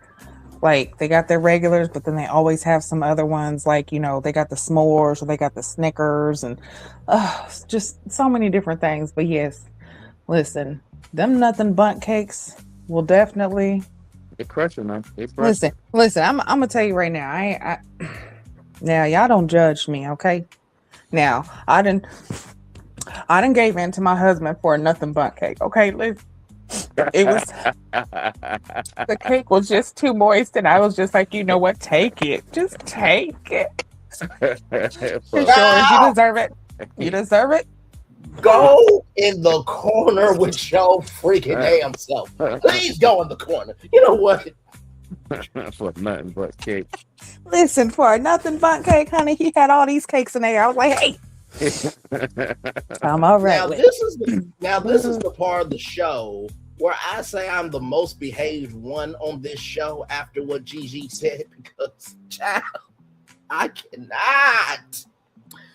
But also too, we all know that's a damn lie. I'm not the most behaved one on this damn show. Listen, I'm sitting here thinking right now, like he owe me one, and I think I might owe him one too. So listen, I need a nothing bundt cake. After this, I gotta let my husband know. Bring something home. I ain't lying. I'm trying to tell you. I stay with the sweet tooth. Well, I'm trying to do for real. We just went up the street and got some ice cream and cookies. I'm trying to tell you. Crazy. And Clay, you got some nice turkey legs as well, brother. But that's neither here nor there. Moving on. See, this is y'all fault. Okay, I drink my water, my black-owned business, go on tour, and then y'all heathens come out here with this hooligan behavior and influence me to do bad stuff. This y'all fault. This ain't on. Well, listen, they say a family is as a family does. I thought we was all family. We barbaric around here,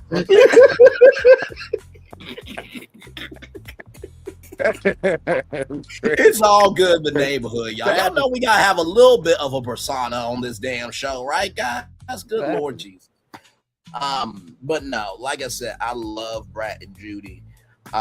And to see how the world has loved on them, their child and everything of them, like God bless them, love them, and elevate them this year as well. And the Thompsons, I'm waiting to play Wedding Feud at your wedding. Okay, I'm gonna be hosting that. We just gotta make sure all the questions are adult, because we all know Braylon Lee's mouth. Okay, so we just gotta make sure of that. Okay, we don't need any children saying why did Braylon ask about grape juice coming out of somebody? But why was a child in the room when I asked that question? I told y'all no children at the reception of the Thompsons. I told y'all that shit. Moving on.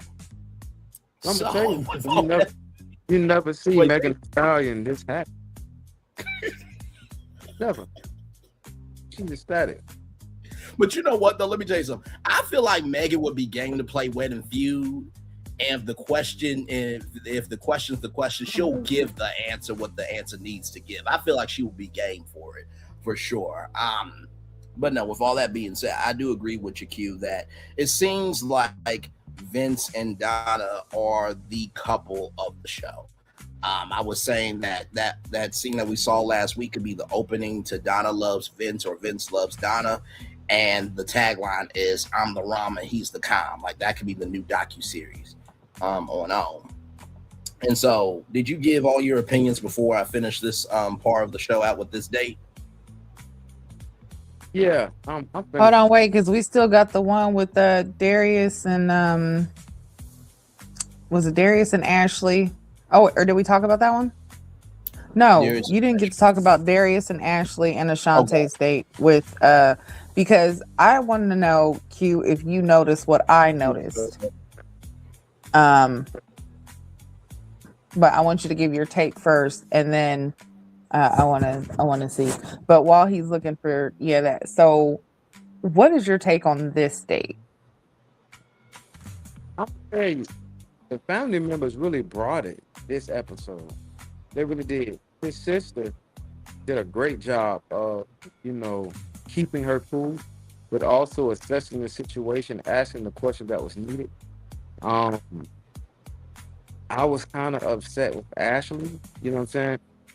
Just because of how she handled it, you know what I'm saying? I could tell she's a firecracker. But at the exact same time, I feel like she's gonna pull the most out of Darius, or she's gonna make Darius accountable more than anything.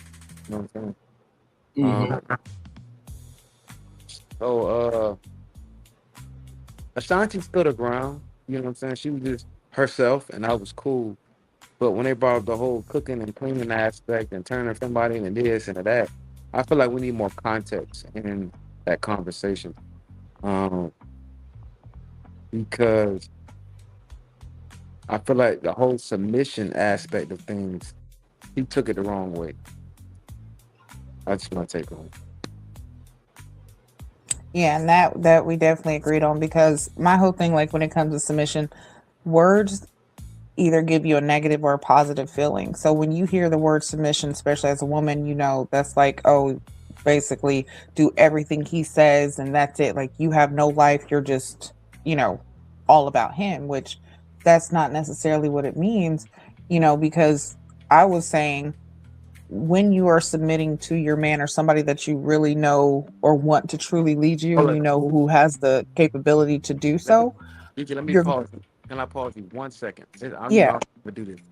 But they brought up the whole biblical aspect. The Bible also says submit ye one to another as well. So submission is not just one way. That's two ways. A lot of people a lot of people don't, if you're gonna push that narrative there about submission, it's one way. That's a two-way street we talked about. But I just add that as well. And that actually goes into what I was saying, because like I was saying, like with submission, if you're submitting to your man, not only are you just his woman, you might, you're his wife, his best friend, his therapist, his masseuse, his doctor. So if he's counting on you to, be those things because he knows that you will be there for him for those things, then that's a part of the submission, is submitting to him as being his helpmate, his necessary need in that time of need. Because my thing is, you don't want him going out and getting those things from other people or another woman. So if you are,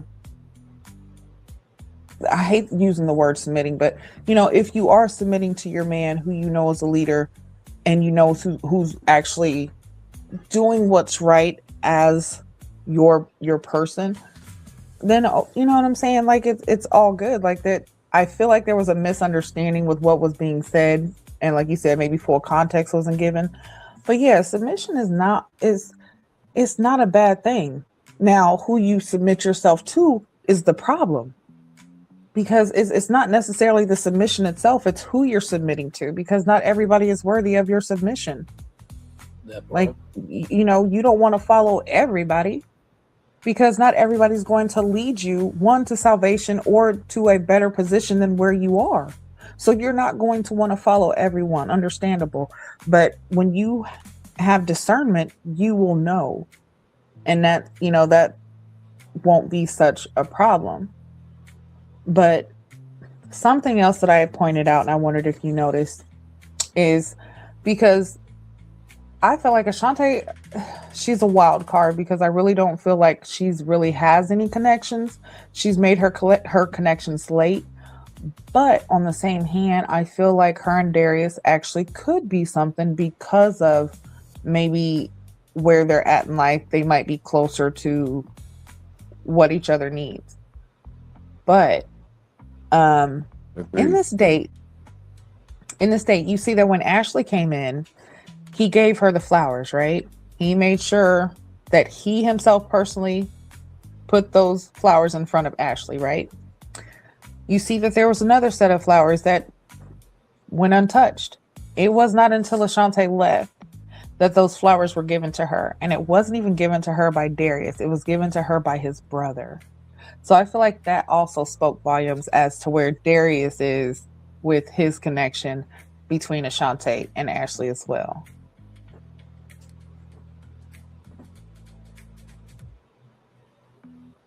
Yeah, that was a great take. I seen that at the end when his brother gave Ashanti the flowers. I was kind of wondering the same thing, like why in the world Darius didn't give Ashanti the flowers. That then maybe he didn't want. Did Ashanti leave first, right?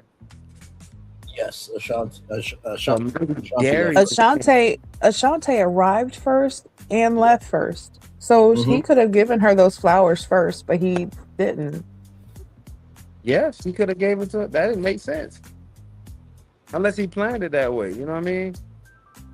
It still wouldn't make sense because he could have gave her the flowers and Ashley never seen.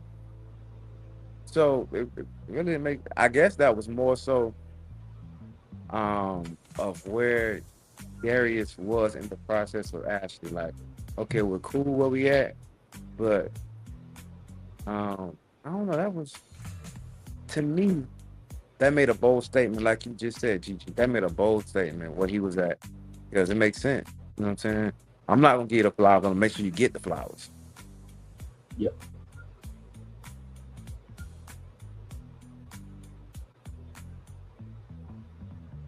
Yeah. So, okay. Well, we can move on to was it Bello and Ashante, and then Bello and Dominique and Lauren? What do you feel about that? Yep. Here's this one right here.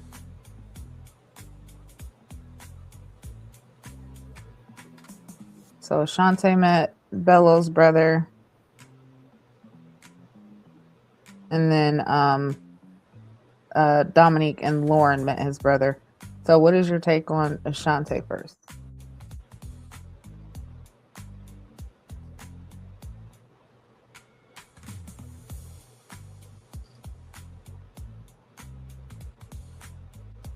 You.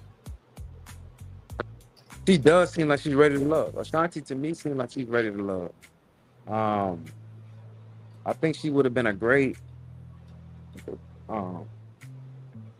connection for both of these guys if they would have vetted each woman properly, because it seemed like Bello and Rug Jacket both have, Rug Jacket. both of them have shaky connections. Number one's not, you know what I'm saying? And Darius, I feel like Darius gave Ashley so much attention and didn't explore any other connections. As you know, Darius locked in on Ashley for a minute. Bella, he kind of explored his connections, but Dominique wouldn't let him go outside of that. You know what I'm saying? So I really feel like Ashley. I feel like Ashley and Rug Jacket are like, well, we are here already. You know what I mean? Let's go ahead and just stick it on out. But if he would have met Ashanti earlier, I feel like that connection would have had a lot of possibility. You know what I'm saying?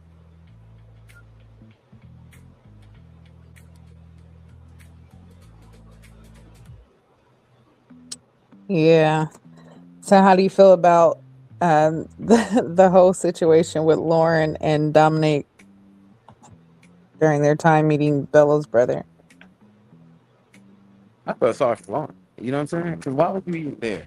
First off, Lauren, I mean, because Dominique blew. Hmm. First off, Dominique blew. Whenever she, kind of pretty much came for Lauren. You know what I mean? She really came for Lauren. Making it seem like everybody was ganging up on her. You know what I mean? She never let Lauren get real comfortable. And then for her to sit down, open her mouth, and bring up some stuff that was talked about in the lady lounge was real upsetting. You know what I'm saying? I'm just like, um, everybody had different connections. You know what I'm saying? Why you bring it up to attack Lauren? You know what I mean? She really seemed like a mean girl in the situation. I was very disappointed with Lauren. Like, not Lauren, I was very disappointed with Dominique. That was very classless, you know what I'm saying? But she actually comes from television, so to me, it was kind of expected, you know what I mean? Oh, a comment like that was gonna come. Something controversial was gonna come from Dominique, just because she came from television, you know what I'm saying? And for her to attack old girl like that, I don't know if that was really more so how Dominique felt, you know what I'm saying? But it just seemed like it was good for TV to me. Um, But I felt sorry for Lauren in that situation. And then gonna ask Bello, do we have time? Is our connection dead or whatever she asked him? You knew the answer to that question before you even asked. I don't know why you asked that question. Maybe to try and prove a point to Dominique. You know what I'm saying? Which it pretty much proved the point, saying that it was a connection there because Bella didn't knock it down. But Dominique really didn't have a dog in the, not Dominique. Lauren really didn't have a dog in the fight at all. No, I think very well said, Q, on all your commentary there. I mean, that's why I said, when it came to Ashante and Ashanti rather, and Bello, that it could have been something because it was so late that Bello really shot himself in the foot. Um, to use a statement that's not to offend anybody. Um, I know ever since that situation happened, it's weird to say that, but it's still a statement, y'all. So much love, grace, and space for that. Um, and then with Bello, I do feel like it was gaslighting, Lauren, because Lauren had the right to ask that question, right? And Dominique doing what she did, I thought that was completely out of line. Um, because it's just like, child, you got them. You know what I mean? So you could be the only person to have a feeling about somebody. So yeah, I definitely feel you. So why does Dominique feel threatened by Lauren? Okay, evidently Dominique feel threatened by Lauren. She got to be, because even when they were at the getaway, she walked by just to sit in the area. So I feel like she feels somewhat threatened by Lauren. I feel like she do. Or maybe it's just the fact that somebody's close to Bella. And Bella has That's why I said I felt like something happened at that cabin getaway. Um, attitude. because yeah, she's so possessive of Bello even more now, and her talking about how strong their connection is. He done met her mom and dad, and they love him, and all this other stuff. Like, one, that was her exerting her authority in front of Lauren, her showing her dominance over Bello, letting it be known like y'all really have nothing. That's why it was very tasteless the way that she acted, but I didn't actually put it together, the fact that, she does come from reality television. So this would be a time where the cattiness and the attacks of other women who like someone you like will come about. So yeah, but still, there was a different way that she definitely could have done that. But then again, bringing up something that you brought up last week, Q, was the whole gaslighting situation. Because I feel like Bella was gaslighting Lauren. Like, he could have just let her go. He could have just been honest, like, hey, we really don't have a connection. It's not as, I was trying to make that a connection, but it's not going to be. Or, hey, I'm trying, whatever the case is. But I felt like that right there was an opportunity for Lauren to either say, you know what, hey, I'm a self-eliminate or not. Like, honestly, at that point right there would have been no reason for her to go further. And elimination wouldn't even need to happen. Agreed. I think that would have went against who Bello was. You have stood up and told Dominique, I told Lauren, hey, we don't have a connection. I'm moving in a certain direction. He just the way he moves, you're right, Gigi. He's a gaslighter.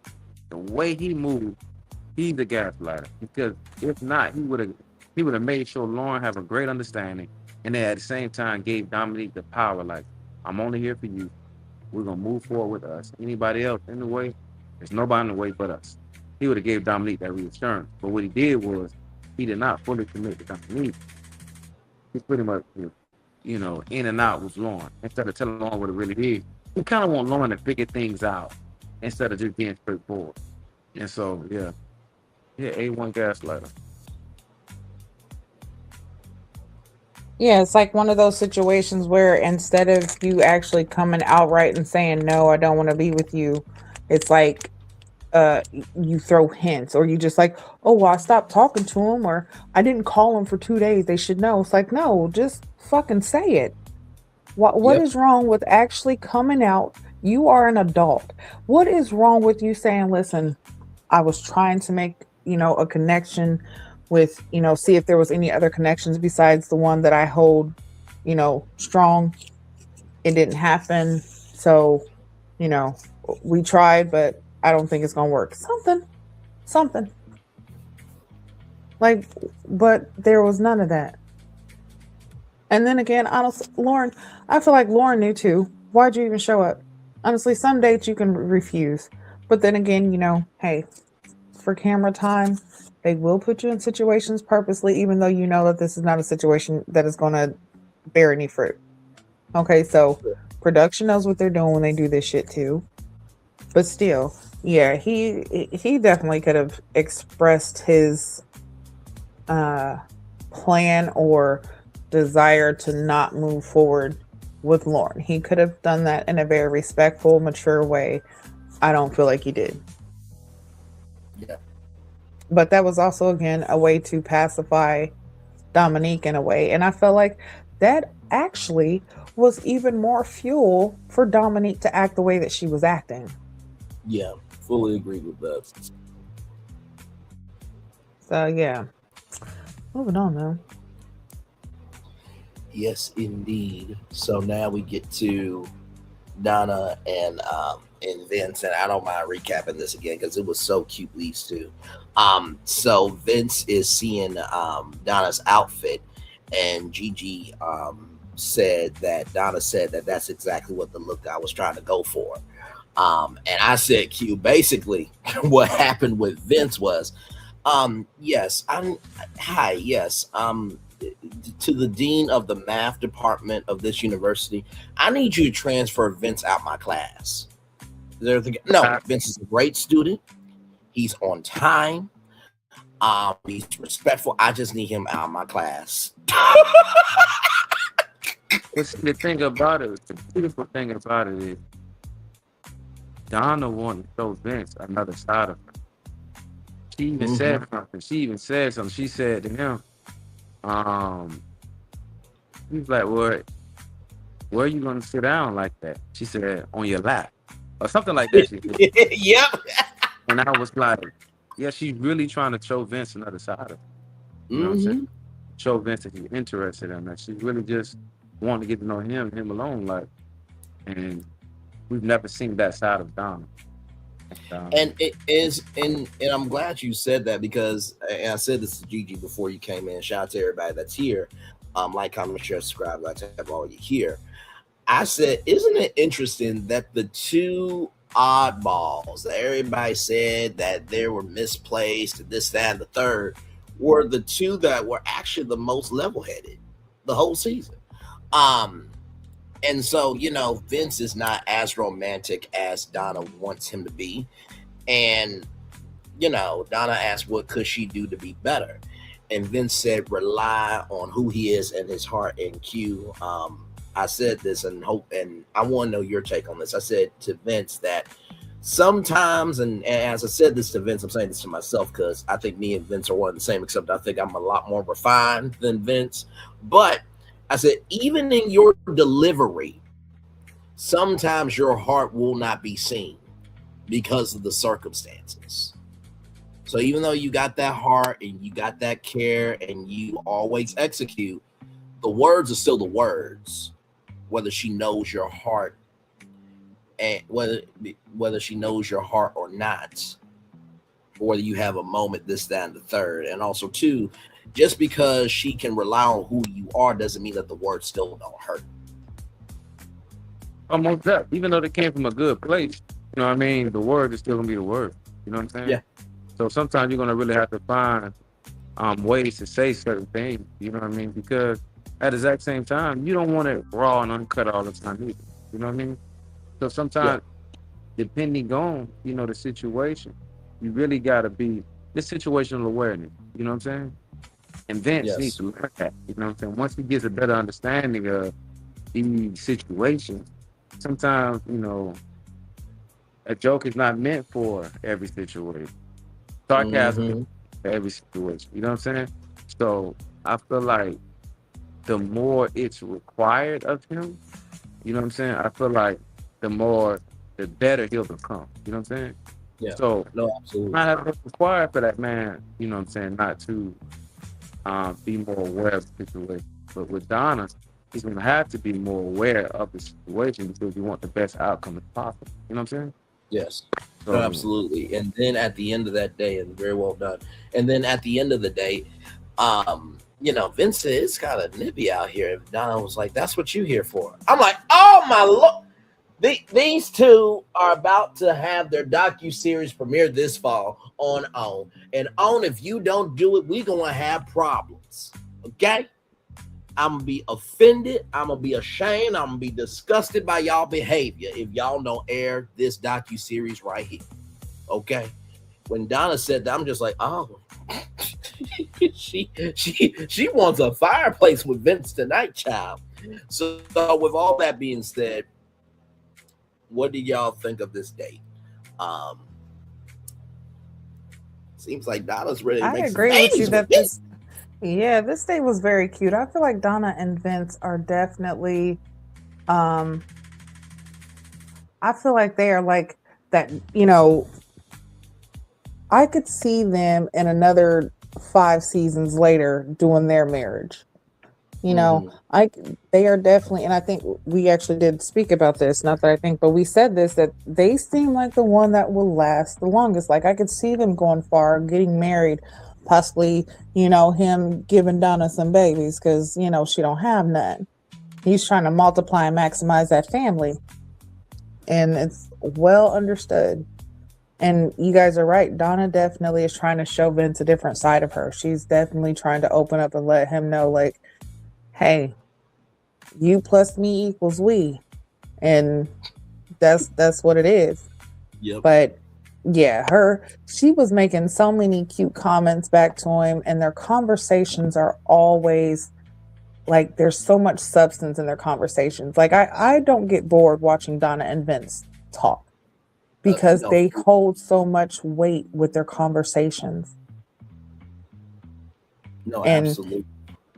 Yeah, I could just see them just like this, watching sunsets and sunrises together, drinking coffee, getting a routine down together. And I even said this because, the timeline is the issue, or that's, something with Vince. But when you find that person, some of that shit goes out the way. Yep. Donna can say, hey, Vince, I love you enough that I'm willing to wait. And Vince can say, hey, I love you enough that I don't want to wait. Like, you never know what could happen when you find someone that you really, really love and that you get and you feel like you can be with. Like, time changes, feelings change, yes, your goals change, everything changes. How many times have you guys seen or heard of a person changing their entire appearance once they got into a relationship? Because sometimes a healthy relationship, honey, you like, dang, dude, you done gained 25 pounds. Shit. Because my girl cooking. I'm up in listen, I go to work, I come home, house clean, and got food on the table. I'm eating 3 meals a day. Before I was only eating 1. Yep. And half of it was just buns with pickles. But another thing is that timetable that Donna has, I feel like it's understandable, but a lot of that can come through with communication. You know what I'm saying? If you like, I really want this to work. How can we make it work? You know what I'm saying? No, absolutely. And So not to I, mention Yeah, too, Q, absolutely. not to mention too, Q, when Lauren came in, the way she cut her neck up, bitch, excuse you. Why do you exist in front of my husband? Like, hey, but the way Lauren does it, you know what I'm saying? Like she kept her cool about everything. Keep a level head. She's not gonna let people see that side of her. You know what I'm saying? And I really, really respect that. You know what I'm saying? Versus Dominique, ready to chop your head off. And the thing about it is, I'm like Dominique. You know what I'm saying? I feel like you're a little too oh old. no, no, I was saying Donna, not Dominique. No, because it was Donna who cut her neck when Lauren came in. Donna, Yeah, her confessional. yeah. I know what you're talking about. But I was just saying, as to the fact of how Dominique responds to Oh, Lauren. gotcha. You know what I'm saying? Those comments she was making, you know what I mean? The questions she was asking Lauren, like, what gave her the right to ask Lauren these Yeah. questions? It's like her response say a lot versus, Yeah. you know what I'm saying? Silent can say a lot. You know what I'm saying? It can say a lot. But on the back end of that, her opening her mouth and projecting what she said, it says a lot too. And to me, it showed insecurity. You know what I'm saying? Like, you don't have to do all that.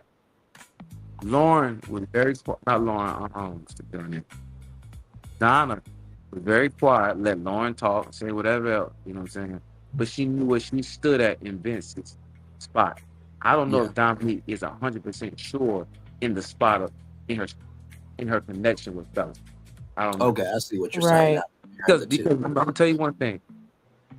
Donna can offer Vince everything. Dominique cannot offer Bella everything. She don't want them to feel. You know, the way they'll Mhm. have them is gonna come very difficult. You know what I'm saying? This is his. But Donna, no, I can offer this man everything.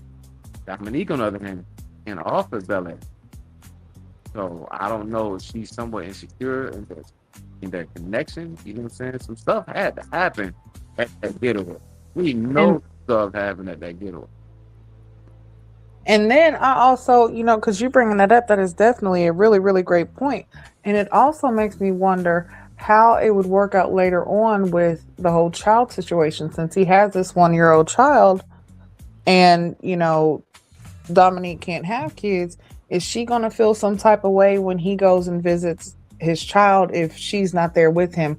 Or is she expecting to be there with him from now on every time he goes visit this child? Because from what he said when he was with his brother is that he, in the last 5 months, well, during that time, within the 5 months, he had seen the child 3 times. Right. But his brother has never met the child. So if his brother hasn't even met the child, she might not, be first on the list to meet the child either. But then again, she could. But still, the question is, if there's a time where she's not able to go, is she going to be just as jealous and have a problem with him connecting with his baby mama so that he can see his child? So, I mean, yeah, that's a wonder. And then something else when it comes to Lauren. So I do feel bad for how Dominique was coming at her. I really do. But on the back end, part of me is like, that's kind of what you get, because how your friends was attacking Vince and you not standing up for him. Yeah. And then at the cabin trip, you doubled down and basically said her friends are right and he was wrong. That to me is like, there's your karma. It might not have been in the same way, but here you go. Someone's No, fair questioning point. what you're saying. Someone's questioning your validity. Someone's questioning who you are and what you're saying and questioning your word, just like you did with Vince. Yeah. No, very fair point. Very fair point. To tell you the truth, I ain't gonna say he's messy, but to air that kind of information out, I don't know if that's just television. I hope it's not just television, because that adds a whole different dynamic to your dating life. You know what I'm saying? Because you as a parent, you really haven't figured out how you gonna raise your child? Am I gonna get close to the child, or am I just gonna raise it far away? It it has so many different variables. You know what I'm saying? And I don't know if you got that situation figured out yet. How you gonna do it? But inserting someone else into that, it's gonna be very. It's not gonna be difficult, but it's gonna have a challenge. You know what I'm saying? So, uh, to me, should Bello even really be worried about? Um, I don't know the kind of connection Bello should be looking for. I mean, he his own man. You know, he knows what's best for him. Right. But the kind of connection that's gonna be required, I have to be very flexible. You know, like you were saying. You know, sometimes you might have to fly out to go see your daughter and this. Will that person be accepting of how that situation is going to be? You got a lot of soul searching and thinking, and out of Dominique and Ashante, on paper, I feel like Ashante will be a better option because she's gonna offer something Dominique can't. You know, then I feel like Dominique's a little older too. You know, to me, as the situation unfolds and we see more of who Dominique is, it's gonna trip you out when I say this. Their relationship really reminds me of what's that lady name? What's the thick red lady? Who got into it with the producers that were on, I believe, or You talking about Janelle? Janelle and what's the guy name? Quentin. Quentin. Janelle and Quentin. That's what it reminds me of. This situation reminds me of Janelle and Quentin. It reminds me because the more I feel like we see who Dominique is, she kind of reminds me. She has that slight that rough edge like Janelle. You know what I'm saying? She's a little bit more refined, and I feel like Bella is just kind of going along with the flow with Dominique, just like Quentin did with Janelle.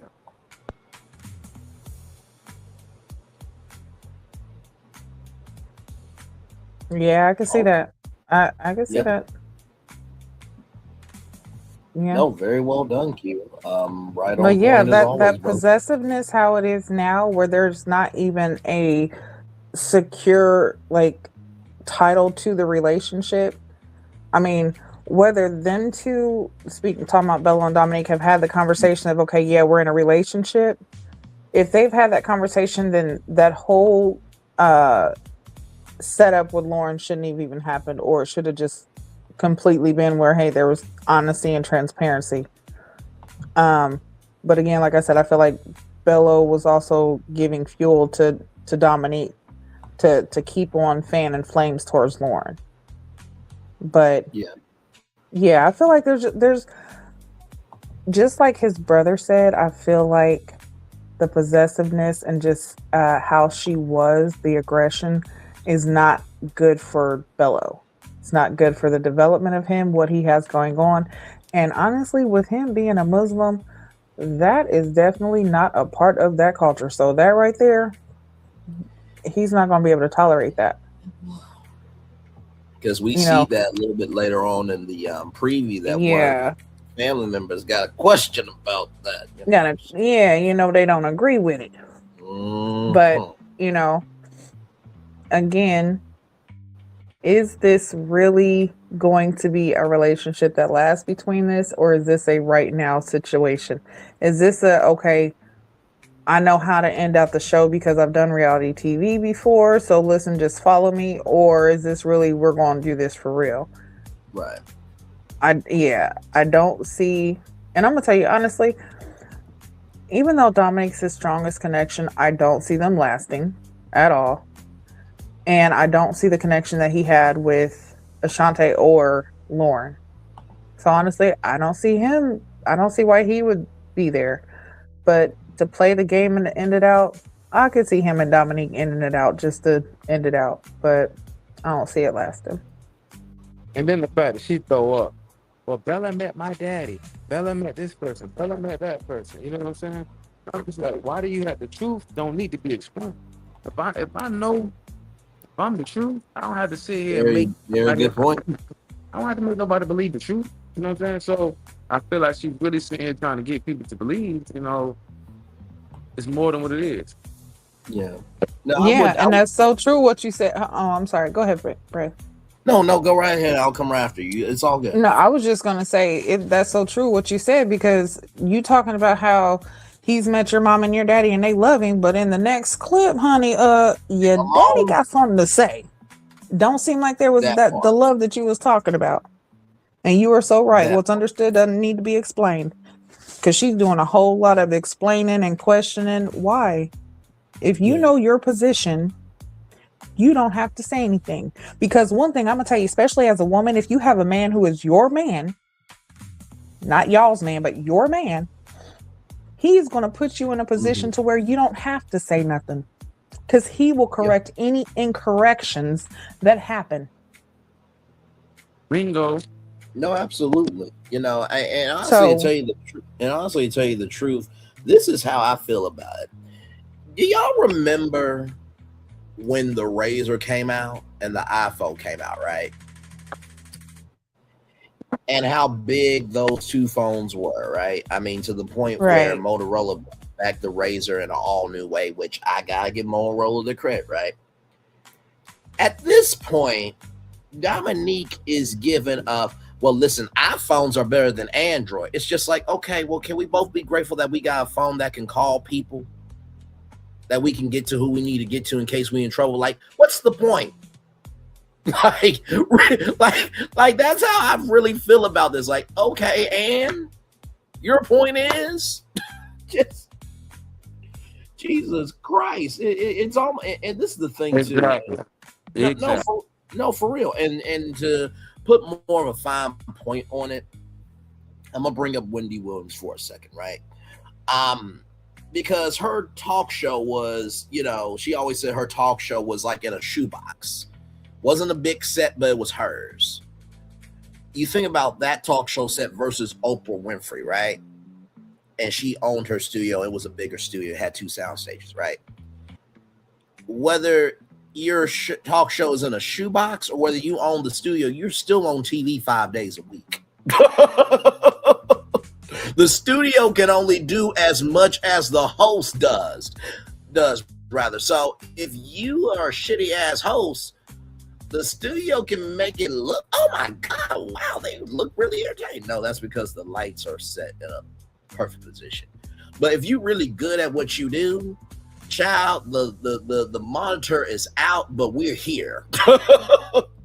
Right. Like, shit. Good Morning America went from a stadium to a showroom.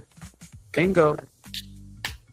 Gigi, thank you for saying that, because I thought I was the only one. I'm like, y'all were America's #1 morning show, moving out of Times Square into the basement of a glorified building named after one of the Robert A. Iger building. I'm like, I know it just can't be me, because I'm just like, right now, Disney is going through a lot with their theme parks and stuff.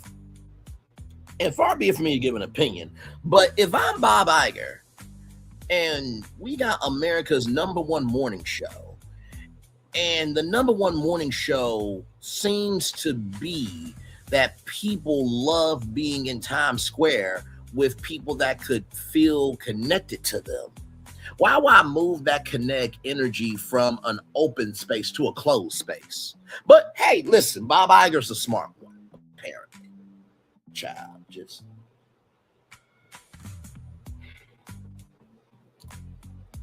anyway. Just I thank you for saying that, because I thought it was just me. I really did. I thought it was just me when GMA did that move. I'm like, are y'all stupid?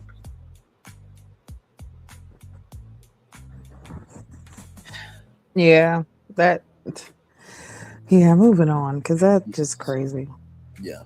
So, but the analogies are, if you own the room, you don't have to tell the room you own the room, basically, in all of our commentary. Yes, indeed there. So then we get to Darius and Ashante, or Ashante rather, as this I Fly indoor skydiving. And this day, it existed, you know what I mean? Ashante was scared. It was definitely loud, and they don't miss the days of having kids. And Darius said, maybe both of their connections maybe were in the way of what could have been with them. And Darius said that maybe I'm not even thinking about Ashley anymore. Now I'm gonna just say this, Darius, bro. Can you please stop being Cam from last season? I'm gonna say it two more times. Could you please stop being Cam from last season? Could you please stop being Cam from last season? Because you did not give a damn up or ish about Ashante until it was a situation where you were like, you know what, this is too much for me. Let me go to another option. So that way I can still look like I have somebody in this thing, okay? Because y'all talk on the phone for hours, but this was y'all first date? Really?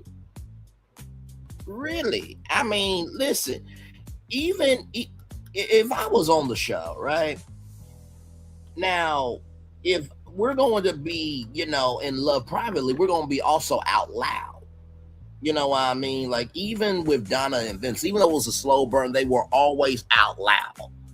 Like, when Vince saw Donna at the friend thing, oh my God, woo. Okay, let me get my eyes up to heaven, because if I look down, I might go to hell. It would be an energy that we would be able to see with y'all too. And this is not on Ashante. This is on you, Darius. You did this shit because the heat got too real for you with Ashley, and you don't like responsibility. On to Q and GG with y'all commentary.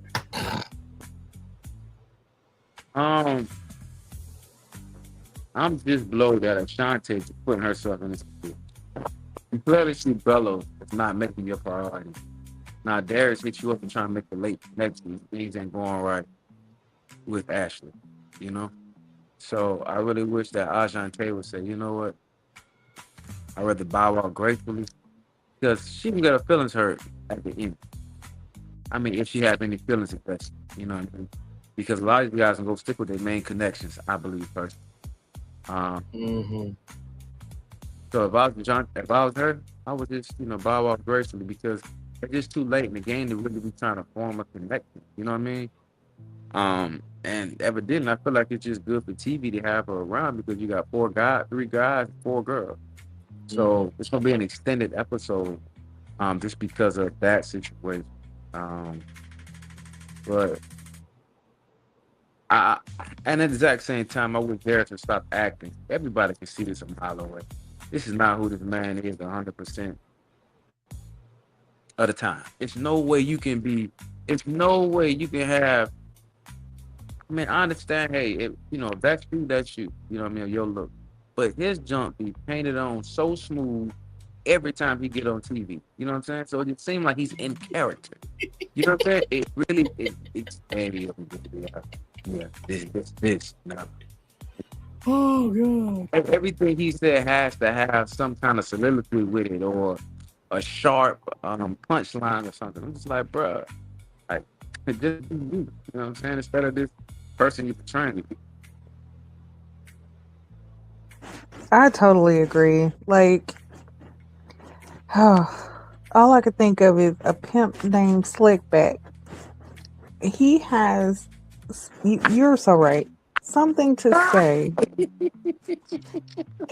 Like, dude got a comeback for a comeback.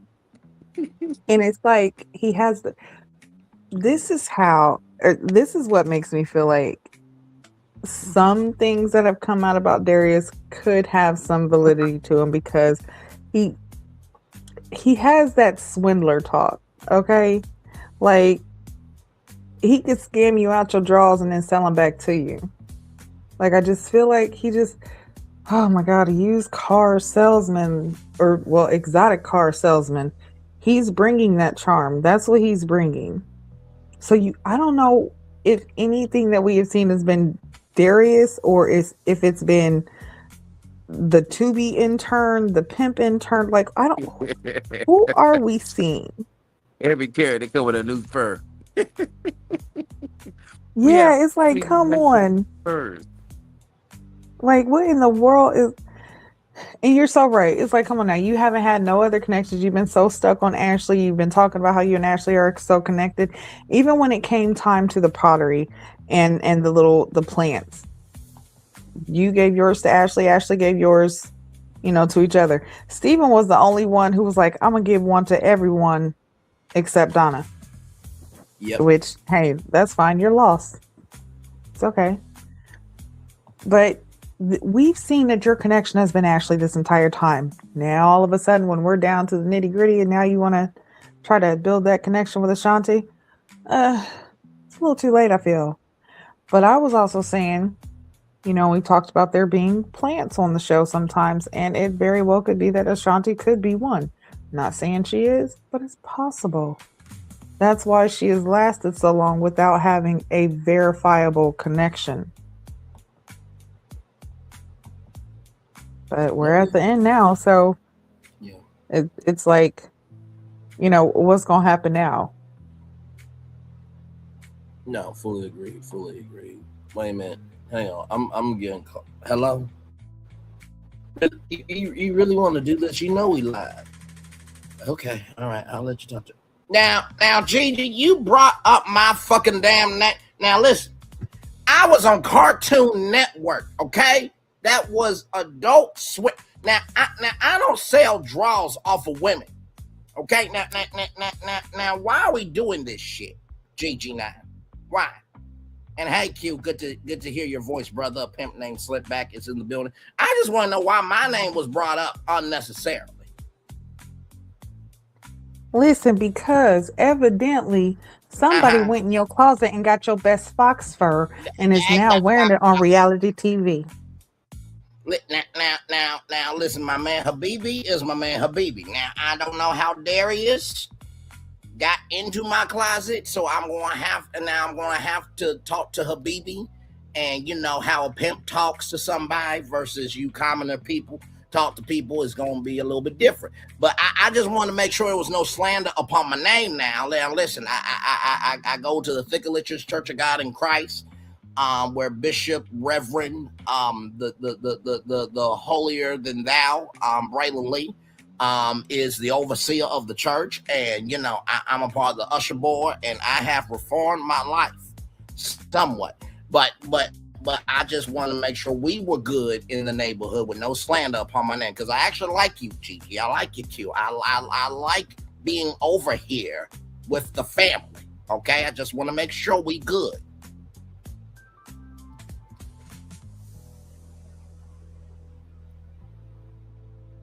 Listen, it's all love over here with the family. We just want to make sure that you know that somebody is out here unlawfully taking what should be yours. And I feel like he is even taking your slang and trying to recruit. So I'm like, listen, he trying to recruit. Now, I don't know if he's trying to take over your turf. But his white ex-wife is the head of my operations team, and we have included snow bunnies as a part of the force now for pleasure and services and products. So praise be unto God, hallelujah! It's a great return on investment. So I'm gonna work it out with her. You know what I mean? I'm not upset at her, because she told me the situation. I felt bad for her, so I always try to do good in the neighborhood. But I'm gonna handle Darius, because I saw that Mac video too. Okay, now I'm directing that film, and we were not supposed to cast Darius. Okay, so I got a lot to work out, but I just want to make sure we good. I'm gonna give the show back to Braylon Lee. Okay, Braylon, back to you. Thank you, pimp. A pimp. Now it's a pimp. Okay, fine. A pimp named Slipback. Thank you so much. There you go. Good stuff. Okay. All right. Sorry, y'all. He just wanted to come through and make sure his name was good in the neighborhood. So yes, indeed. All right, Q. Much love to you, brother. Yes, indeed. So we are almost done here, everybody. So then we are. You never know who's gonna pop up on this damn show, child. So with that being said, now we're with the fellas for the last time. We got Vince, Bello, and Darius, and this is the final lounge here. So, so Ashante, Bello said that his brother felt like Ashante was probably the best fit. And, Vince is still with Donna. It's just a timetable thing. When it came to the negatives, it was Vince for Lauren, Bello for Lauren, and Darius for Ashley. And apparently Ashley talked to Vince. Now, here's what I got to say on this to Darius. Darius, you have done a lot this season, brother. Okay. And you also go off on Vince.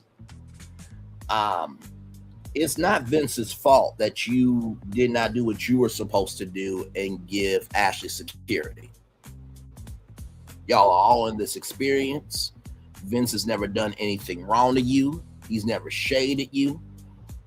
He's never tried to come between a connection with you and him, because the thing that confused me was like, well, I got a problem with that. Go talk to your brother. Go talk to a dog. Who are you to say who can and cannot talk to who? Because from what we're hearing, you talking to anyone and everyone that's available, sir. So I didn't like that heat that you gave to Vince unnecessarily. Now, of course, we got to see what season finale is going to do. But brother, I can tell you this: Vince and Donna have what you are never going to have, and that's a motherfucking fact. Over to you, Gigi, for your commentary. I'm just like, I know this Negro did not give Vince this heat when Vince has done nothing to him all season. Yeah, that's crazy. Because first off,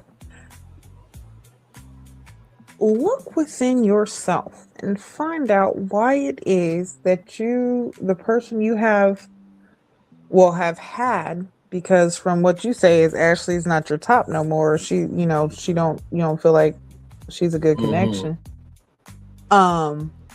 Search within yourself and find out why it is that this woman would feel that just by someone else asking, hey, are you okay?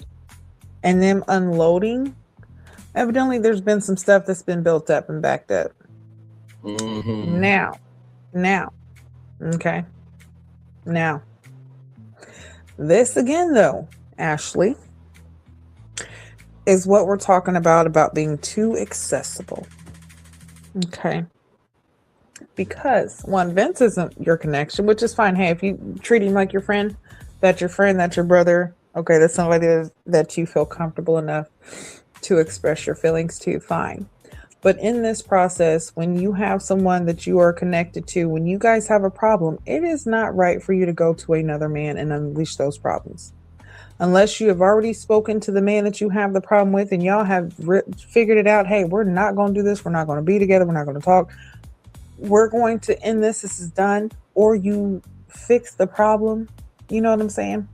There should be no reason why you should, go and have that kind of conversation with someone else who's going through the same process and that is going to be in the men's lounge with this same person. Because somehow it's going to come out, right? Or it's possible that it could. So yeah, I feel like that's a two-way thing. Like, I feel like, Darius definitely needs to look within himself and figure out why it is that Ashley felt that way or did that. And also Ashley figure out, was that the best way to handle it by going to Vince and talking to him about it?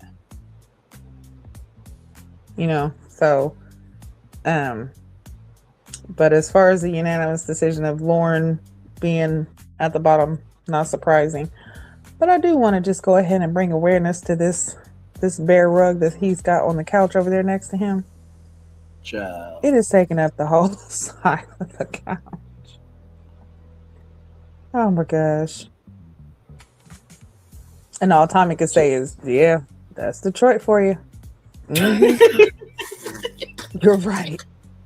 Yeah, that's Detroit for you. Sometimes the best comedy is just saying what needs to be said, you know. You ain't gotta add no sauce to Right. it, you know. Just, but you know what? You brought up a very good point, Gigi, about that. You know, it should be with Darius, right? That Ashley should talk to Darius.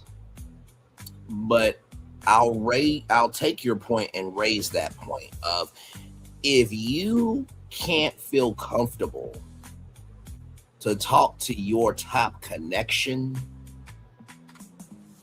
and someone else was more understanding, then maybe that just says everything that you need to know, that maybe this should be over. Come on now. Say that. Now, say that. Let me say that one more time. If you had to talk to another man, which for the record, Gigi brought up a great point of that, you know, Ashley, you should not have went to Vince. However, y'all are in the same experience. So like, the hell? None of y'all are married. and number three, y'all all are trying to figure out what love means to you. And sometimes just getting an outside perspective is what you're supposed to do. Okay. And Darius, you also gave your card to Ashley. Okay. So just keep it a buck. But let me say it 2 more times for the record. If she had to go talk to Vince about what was going on, maybe she didn't feel comfortable with you. Maybe that should tell you that it should be over. If she felt more comfortable with Vince, and Vince being Vince could give more love, grace, and space than you, and that's your top connection, what does that say about you? Child. Right. Just keep it in the book. I mean, I from Gigi's point of view, I can get the heat now because, okay, you would rather her come to you, but she could come to you, bro. And you were way wrong for giving Vince that heat because he did nothing wrong. He was being comforting. Good damn. Like, really, that's a crime? Jesus Christ. That's why I said, like, I mean, take a look within yourself and ask yourself, why is it that she was comfortable enough to go talk to someone else about a situation that y'all had? Correct. You so worried about being a Mac that you're forgetting what really matters.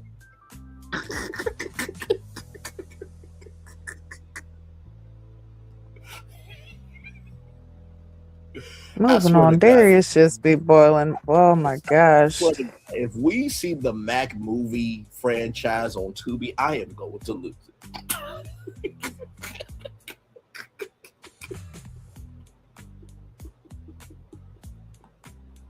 Oh man. Okay. So then Return of the Motor City Mac. Listen. Starring Darius. My Lord Jesus. Can you imagine? Because listen, OWN does movies, but they usually do holiday movies. Can you imagine Mac Claus during on the holidays or on for the holiday season? Could you imagine the Mac Cracker? You know what? I'm not doing this with you. No, nope. Nope, not doing it with you. No, Christmas time is the time for families, Gigi. They can't air that one. 7 days of Macness. 7 days of Mackin'. Good damn.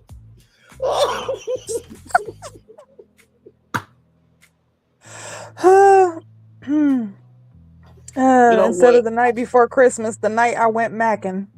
You know what? Jesus. Could you imagine if they did a own version of the Elf movie? Hey, Oh so gosh, Rudolph the Mac Deer. yes, Mac the Elf here. Oh my god. Elf the Mac. Oh my God, child. Starring Darius. Bro, listen, this is not our fault. This is Reddit's fault. I'm gonna show you exactly whose fault it is, okay? And we're saying Oh, my this with goodness. I love Reddit, okay? But this is y'all's fault right here, okay? Here we go. Wait a minute, here we go. Wait.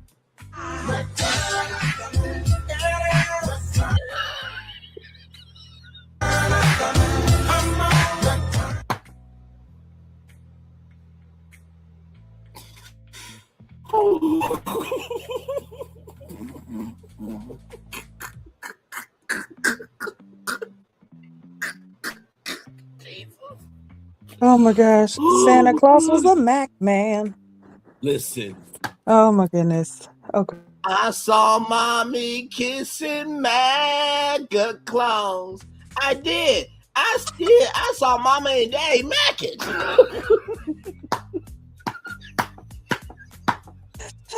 Listen, oh my god, the wood, because you could be macking or hanging. Yes. Yes. From kids who 1 to 92, though it's been said many times, many ways, Mary Mackin to you. I'm sorry. I'm sorry, that King Cole. I'm so sorry to you, brother. I didn't mean to disrespect your sound like that. Listen, this ain't our fault, damn it. This is the Love Reddit's fault. We just responded to shit. Rudolph is macking reindeers.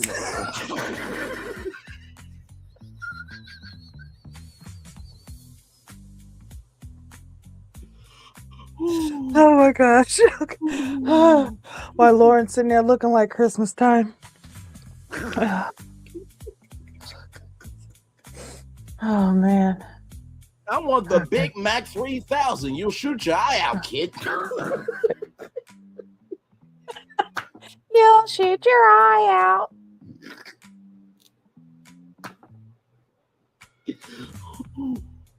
Miracle Oh. on Mackin Street. You know what? Let's stop this. Listen, Halloween time. Mackle Myers. Oh my God. Good Lord, jeez. Oh my God. Hunting Nightmare. and Mackin during, you know what? Nightmare on Mac Lane. You know what? Nightmare on Mac Street.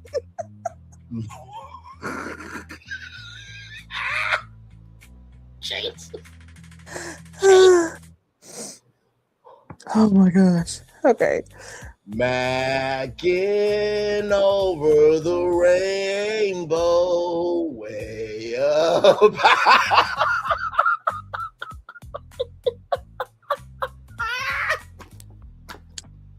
Mac in the Oz.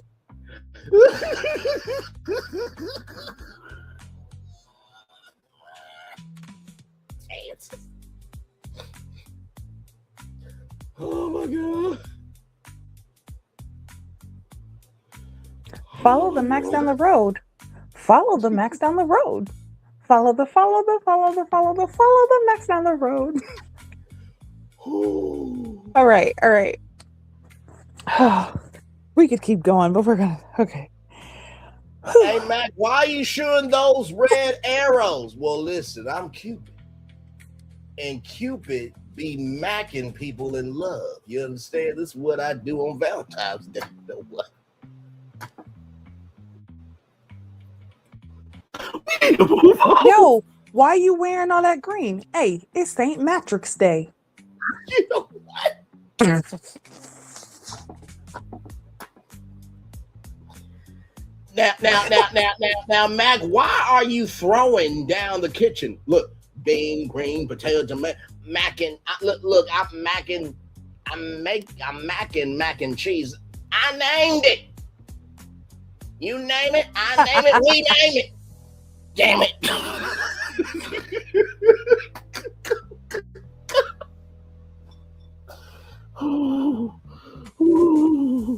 Okay. Oh, please forgive me for this one. Oh my gosh, y'all forgive me for this one.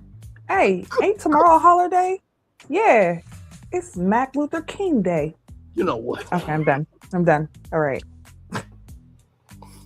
I have a dream that every black man be macking a BBW from the back, motherfuckers. You know what? Let me stop. That's it. Okay, we're done. I Yeah, said that all right. movie. That's it. Okay, sorry guys. We went over the live. Okay, we're moving. We're done. So, and to MLK's family, that was nothing but love, grace, and space. I am so sorry. That just. Okay. You have to follow the bouncing ball of the comedy over here. Okay, moving on. We love MLK over here. Without him, we wouldn't be here. In Jesus' name, yes, amen. So we got Bello and Lauren here. The brother was great. Everything else was shit. And Bello said that Lauren was quick to dismiss someone from the fellas. And Bello talked about his character being questioned. Bello, your character was never questioned all season long, bro. All Lauren said was the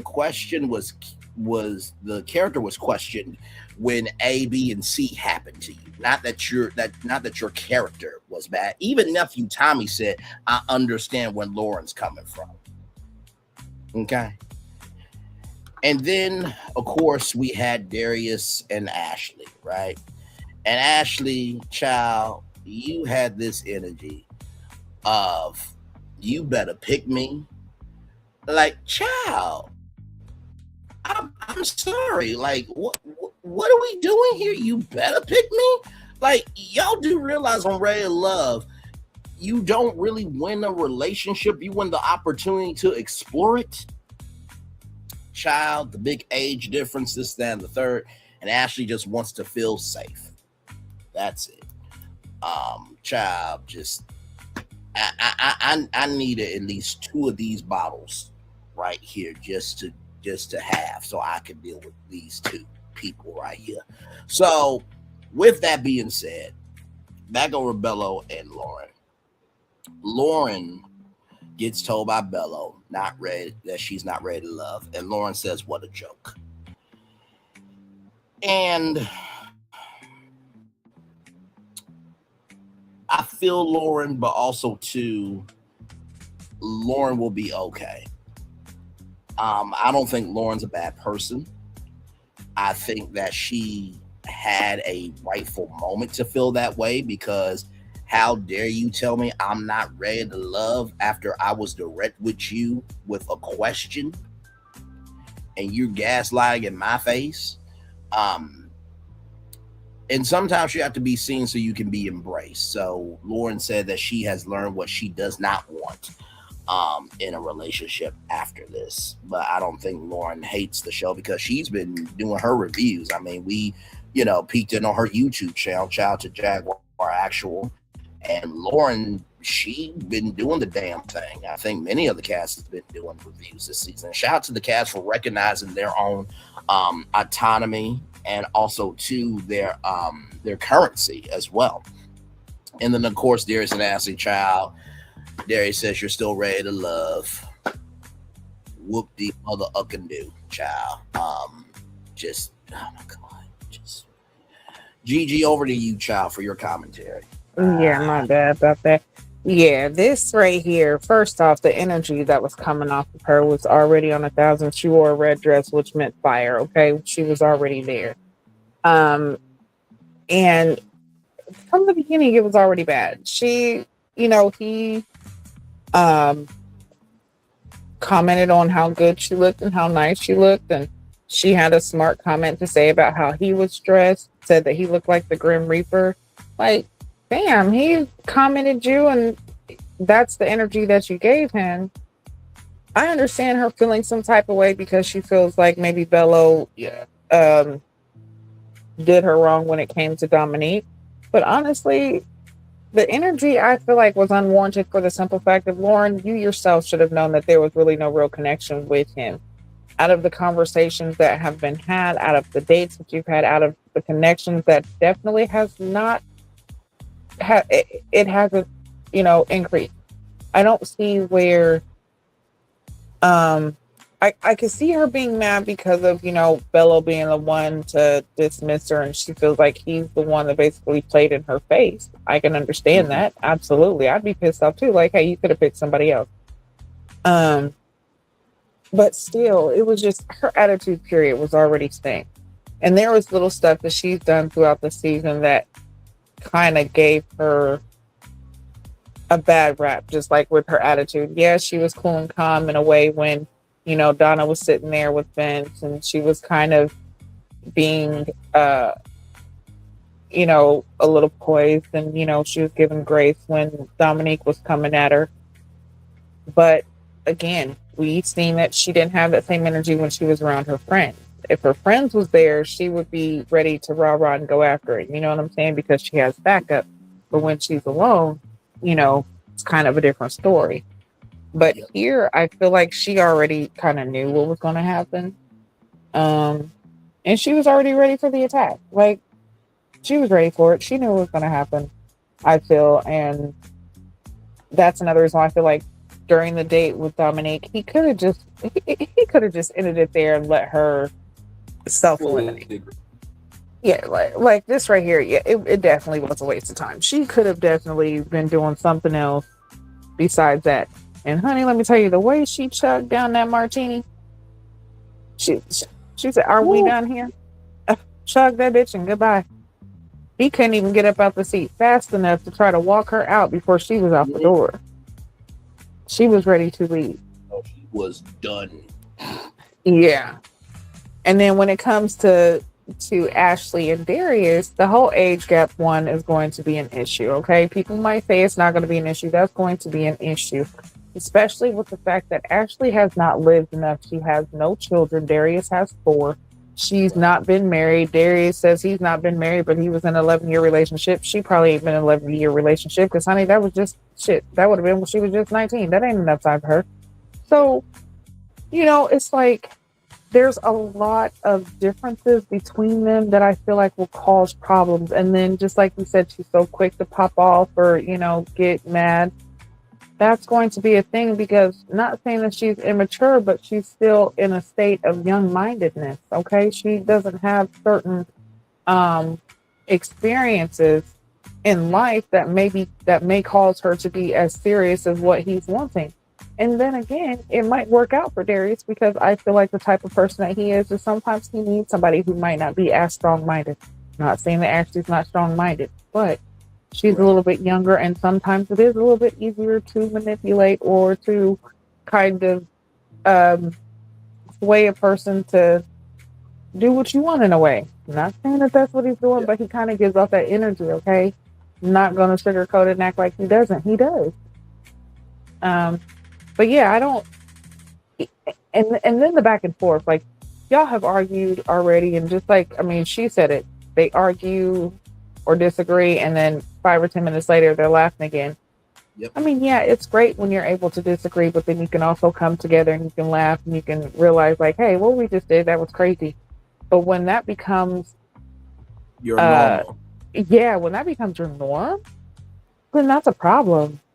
When you're expecting that, hey, we're going to argue, yeah, we'll laugh afterwards, but we're still going to argue. No, who wants to live like that?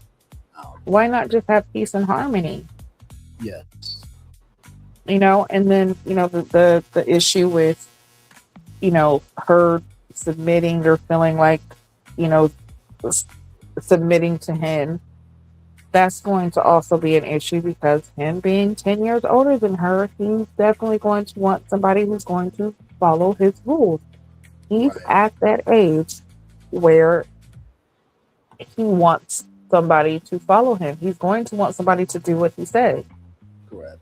And we talked about that. That's not a bad thing, as long as you have the. Don't offer me a lifetime package when that package doesn't even come with health benefits. Okay. Amen. So don't offer something or want something from somebody when you can't even deliver on what you're wanting. You're not delivering. This is the whole Ponzi scheme. You just want, but you're not about to give no product. No, I don't. So that's what I feel like is going to be the reason between them.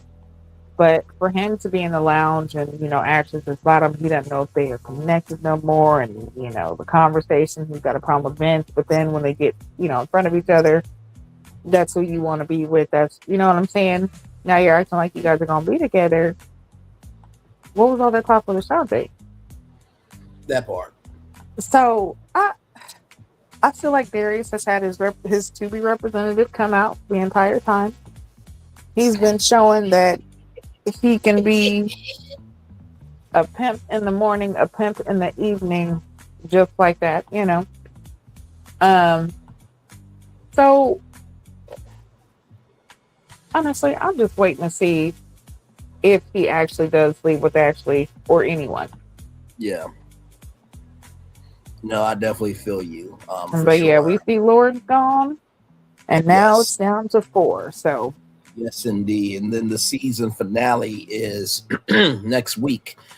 So there is a argument that happens with Darius and Vince. Of course, we got to see more of that. But there is the ladies' families. And Dominique's dad has a problem with him being a Muslim. There is a question with Vince and Donna once again. And here's the thing with Vince and Donna. I feel like these questions are not detrimental questions, right? Of course, we got to see the full context, conjecture, and connection, but I feel like these are problems that they have, but they're not going to stay in that state. And then, of course, there are some people as well. And then, they got to find that meeting spot. And Ashley looks like she is crying, child, of I don't want to feel unappreciated. So right, and she don't want to feel like she's making the wrong choice. Exactly. So it's like, so did you just not want to just leave that last date and just be done with it? Just asking a question, yeah, so just late, child. Okay. What did you think of the preview?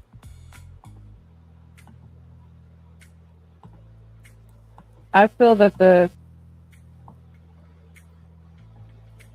I think the preview definitely is going to, it shows a lot of holes within certain storylines. Just like we talked about Dominique talking about how Bello met his mom and dad, her mom and dad, and they love him. And we see something different when they're face to face and the dad, they have that conversation, because you would think that if he's met your mom and dad or even FaceTime with them or talk to them on the phone, that conversation would have come up, especially if you're throwing out the fact that they love him. Like, evidently that conversation wasn't had. So there's the hole right there. And then, of course, at the end, we see Ashley crying. Yeah, they're hugging and kissing right there at the end, but she's still feeling like she doesn't want to make the wrong decision. And I feel like that's going to be what's going to keep her from choosing Darius. And even if she does choose him, I do not see them lasting to the reunion at all. Yep. The one I could see lasting or even making something happen or even continue to try would be Vince and Donna. I would be so shocked if it doesn't happen. But they're who I'm rooting for, and that's who I could see happening. And honestly, I want to see this confrontation between Vince and Darius. I want to see how that plays out. So, I'm here for it. And like you said, this week is, the finale. And after that, we have the reunion. The reunion. Now, question. We know that it's normally 2 parts. Would you be here for 2 parts or 3 parts? just because of how good this season has been, I would be here for 3 parts. And I'm gonna tell you, I hope that they most likely will probably do something in remembrance of Richie, because didn't he pass away? Yes. So, doing something in remembrance of him would be definitely something nice to do. But yeah, I would be here for a 3-parter. And again, I'm waiting for them to do, even if it's a 2-parter, I'm still waiting for them to do the live reunion.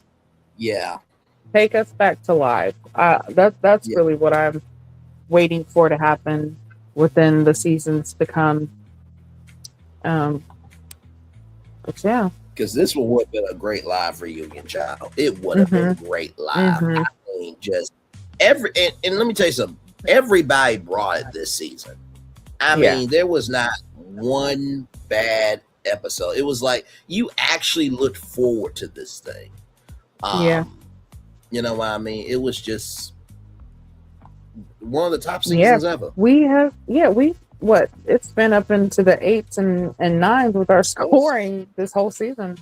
I don't think we've had one bad episode. No. Even with them, having a couple fillers in there, there was enough brought within the rest of the episode for those fillers to be obsolete, for it not to be like a big thing. But yeah, this episode, I'm still going to give it I'll give it an 8.8 actually. Yeah. No, I will definitely agree with you there at 8.8. I mean, like, and this is the thing too. I think that, and by the way, for those of you who don't know, Ray to Love has been nominated for a NAACP Image Award. Okay. Now there is another said show from that is nominated. I'm gonna tell you right now, this season of Ray to Love is way better than that existence of that other said show. Oh, Ray to are we still talking about that one? No, not really. I'm just saying, really, is there a comparison? Because honestly, the Never Ever Mets is better than that show. Child, I haven't even watched it in I don't know how many seasons. Yes. Child, since they had the A and B season, whichever season that was where they did an A and B side, I said, you know what, I'm over this. I am done with this. Oh, Lord. Not a cassette episode, a cassette season. What? The A side and the B side, child. The B side, A B side season. I don't know. You know what? This is why. And not to mention too, like nephew Tommy, he's done this because I listened to the Steve Harvey Morning Show podcast, and Steve Harvey said, I got about 19 of them. It was funny how he did, because it was like, damn, really, you got stuck on me like that? But also too, Steve Harvey said, you know what, I wouldn't mind if he won one, and that's how you really know a real one in your corner of. I am so good in my career. At this point, I could wake up and not do a thing. Right. Good. I've done my run. I got the morning show. I got Judge Steve Harvey. I got Family Feud. I'm coasting. This is nephew's time. So if he gets it, I am very proud of him. And honestly, too, that would actually elevate Ray to Love in such a way that the thing that y'all did not do with Melody Cherie winning the Queen of Reality TV and making promos off of that, y'all better make the NAACP award-winning show Ray to Love promos on. I better see a whole campaign on that shit. Because if I don't, we're going to have problems. You approving shows that nobody fucking asking for, but let you win the NAACP Image Award show. Okay? Do the right thing by the people who are actually providing actual content. Fucking damn shit. I feel that. But and nephew Tommy bigger than Carlos King. You know what? When the truth is spoken, you ain't even gotta say nothing else. Nephew Tommy opened up for Luther Vandross. Not Big Luther, not Little Luther, but Big Luther. Big Luther, exactly. Big Luther. Y'all Nephew gotta Tommy, understand how far back he goes. that part. Nephew Tommy, okay. In addition to that, Nephew Tommy has been in his lane for a very long time. And guess what? Will Packer called him. Let me say that 2 more times. Will Packer called him. Will Packer called him for a job. When have we ever heard of anybody calling Carlos King for a job? Lord. I'll wait. Nephew Tommy has done more live events with Steve Harvey at the Essence Festival, at Comfort Inn Resort, Comfort Inn hotels. There was a point in time where Steve Harvey, before they pre-recorded everything, Steve Harvey did live broadcasts from Kmart. They were out and about doing live broadcasts. The Neighborhood Awards. Okay? For those of you who remember the Hoodie Awards, okay? Nephew Tommy been out here. And y'all don't want to give Nephew Tommy an overall deal at the Oprah Winfrey Network after he brought y'all 11 damn seasons. Y'all better do the right thing when that show wins an NAACP award. I better see a campaign like I've never seen one before. Okay? It better be as big as the launch of OWN. If not bigger. And do something, give credit where credit's due. Stop taking, stop trying to cash in on the culture like that. Come on now, stop doing it. That part. And if you're gonna do it, at least show some love. No, that part. Gigi, sometimes I wonder why I go off. I kind of think to myself, if I ever seem like, oh, this the motherfucker said that we ain't shit. I'm like, no. What we're not gonna do is you're not going to paint me with a broad brush because I was dropping truth on y'all. Right. Okay. I said all that because I want y'all to be better. And sometimes as a family, we gotta say what needs to be said. It's not gonna be the most pleasant. But I did review your shows. I broke 2 of them on YouTube. The Never Ever Mets and Hard Hustle Houston. Don't you write me off because I called y'all ass out. Right. What you trying to say? What? No. Don't you put words in my motherfucking mouth. Oh, so you said I said what? No, hold on. Come on. No. Come. I said come here. No, motherfucker. I'm about to show you the virtual tour I was on when I said what I said. Since y'all want to act like I said something, no, y'all finna take y'all ass on tour. No, and you're gonna pay for gas. So right now. That part right we there. Ain't sitting here. Listen, we ain't doing tours for free now. That part. But yeah, definitely agree with you. Y'all better make this huge. Y'all better make an announcement as if y'all are ushering in a new king. Yep. Because honestly, Unc is more of a king than Carlos. That part. Our nephew. Listen, he nephew, cousin, Unc, brother. Yep. Listen, nephew Tommy is a whole family reunion by himself. And is. Shit. Anyway, that has been the recap of Ready to Love, season 11, episode 11. We are in Detroit. We are coming up. We are at the end. And man, it's a lot to see. So thank you guys for coming in and joining us and being here with us and commenting. We love you guys. Make sure you guys like, share, comment, subscribe. Watch it back if you need to. Make sure that you're here with us next week as we recap the finale of Ready to Love Detroit. It is going to be a good one, guys. So and of course, make sure you guys stay up and stay great. Oh yeah. Oh, the reunion is even more anticipated. You know what? We might have to come up with a game or something. How we did for Ready to Love before. We might have to do something for this reunion because I feel like this season was so good. Like it deserved a good celebration for the reunion. Yes, it does. So we'll have to work that out and figure out how we're going to do that. Of course. But good night, everybody. Much love. All right. See ya. See you soon. Yeah. Yes, indeed. Another great after show review show. Shout out to everybody that came through. Thank y'all so much for being here. Let me get y'all the let me see here. Quickly.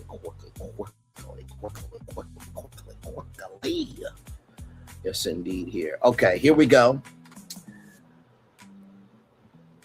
This was for Saturday, but we'll read it for today. Inch by inch, it's a cinch. Robert H. Schuller. Yes, indeed. There's time for the day motivator for Saturday, which is today, the 18th. But Saturday, January 17th, rather, 2026. Expand the goodness. It is a burden to continue holding up your corner of the world day after day, yet you know you must do so. Too many people have sacrificed too much for too long for you to let it begin to crumble. Honor, preserve, and expand upon all the goodness that has been gained from life. This is about a whole lot more than just you. Go ahead and resent the obligation if that's how you feel, but whether you resent it or not, follow through and fulfill it. Better yet, appreciate the privilege that has been afforded you. Rise up eager to fulfill the responsibility of your own existence. See that in the work of living well and true, you experience deep purpose, rather, as burdensome as it may feel at times. It also feels connected to the past, to the future, and to all that is. Give your best, for that is what makes life the best it can be for you, for everyone. Your task is demanding and meaningful, and that's a magnificent thing, Ralph Mawson. Expand the goodness. When I think about, the crew we have, right, with Ready to Love, I mean, we've been reviewing this show for some seasons now. Hey, Coach James Hodge, good to see you. Good. So you just came in at the end, but it's good to see you here, my friend. Always good to see you. When I think of this show, right, and I think about how far I have come in my perspective of relationships, I've recognized the only reason why I have an expanded view is because I allow myself to see good things in life. A lot of times we wonder why we receive bad things or we view things in a bad way. It's because of what we consume. So that's the first thing. So if you want goodness to expand for you, you have to start looking at the good. Amen. The second thing I will say to you is rise up eager to fulfill the responsibility of your own existence. Nobody's going to be better than you at being you than you. Steve Harvey said, you may know more than me, and you may know more than me, and you may know more people than me, but you will never out hustle me at being me. That's a fact. Right? There may be another Braylon Lee in the world, but there's only one Braylon Lee from Little Rock, Arkansas. Okay. And finally, the third thing with this here, expand the goodness. Your task is demanding and meaningful, and that's a magnificent thing. It is a magnificent thing to have responsibility, for somebody to believe enough in you to say, I want you to be responsible for this because I know you got it. I know you got it. And finally, to add a bonus motivator on top of this, to relay it back to Ready to Love, as we get ready for the finale, I will say that the motor in this season is understanding who you are. The first thing I would say about understanding who you are is recognizing, in order to understand who you are, you have to be open to the options around you.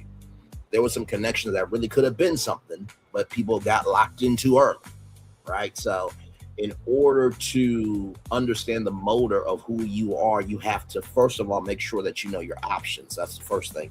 The second thing is, when you are standing for something, stand in what you are about. Everybody's not going to respect what you do, but then again, they're not living your life, right? That's the second thing I'll say. And finally, the third thing I'll say about understanding the motor that you have in terms of finding love is that there's different gears, right? There's the Prindle, PRNDL. There's the park, there's the reverse, there's the drive. There's the lower gears, and recognize it's okay to shift. It It's okay to shift. If you want to reverse out of a situation that no longer serves you, reverse yourself out of that shit. If you're ready to park and be still and think about some things, then park and be still on some things. But if you want to put your foot on the gas pedal and drive to what's yours, then do that shit. Okay? All right. And with that being said, everybody, it's time for the best outro on YouTube. Know what you do and do what you know. Never say you weren't born special, because you are always one of blessing. And trust, you may not be where you want to be, but by the end of it, you'll be where you need to be. Do what you've been chosen to do. Why, it's one thing to call yourself, it's another to be chosen. One love, much love, all love. We have spent time with you. You have spent time with us. And hopefully by spending time together, Rise will be great together. And always remember where you're doing radio, television, YouTube, living your best life, or child, you find your Donna and you find your Vince, and y'all go home and be happy together. Make sure the replay is not just ready for you to watch it, not just ready for you to listen to it, but for you want to experience it again. We love you, we value, we embrace you all. Always remember, or see love you gotta give, or see love you gotta give, or see love you gotta give it. Wherever obstacles you've overcome, where success you have achieved upon this particular day, we are extremely proud of you, but no one else is proud of you. Proud of your damn self. And finally, y'all, listen. I said what the fuck I said about that NAACP Image Award going to Ray to Love, and I mean it. I mean it. I am so sick and damn tired of just anything being accepted as a nomination when you are producing shit. If we don't have standards and requirements, we will have bottom of the barrel shit. Okay? So can we please give a damn about what we're consuming so we can celebrate what needs to be celebrated? Can we please give a damn about what we're consuming so we can celebrate what needs to be celebrated? Can we please give a damn, a fuck and a shit about what we consume so we can elevate, celebrate, and invest in what needs to be seen on TV? One love, much love, all love. We feel the love. And we send it right back to the commercial break and fireworks coming your way for the day that was, for the day that's come, for the blessing all the way for you, me, all of us, as society, as people, as culture. We feel the love and we send it right back to you. Love you all. Have a wonderful night. Bye-bye. I thought I should tell you, they've been talking about you. Yeah, they've been talking about you.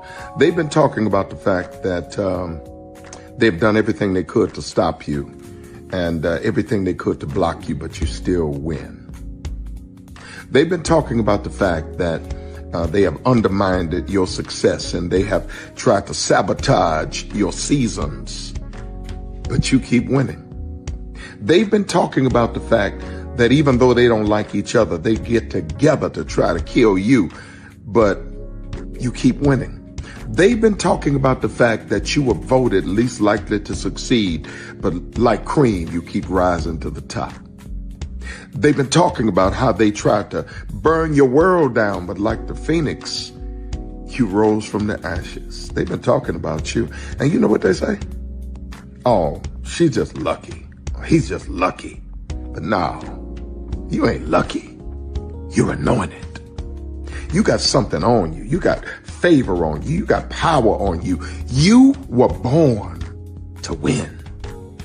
Now they can call it luck, but it's grace. They can call it luck, but it's favor. But whatever they call it, it doesn't matter, because you know what God calls you?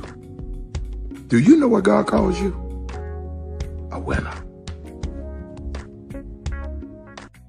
I thought I should tell you, they've been talking about you. Yeah, they've been talking about you. They've been talking about the fact that they've done everything they could to stop you and everything they could to block you, but you still win. They've been talking about the fact that they have undermined your success and they have tried to sabotage your seasons, but you keep winning.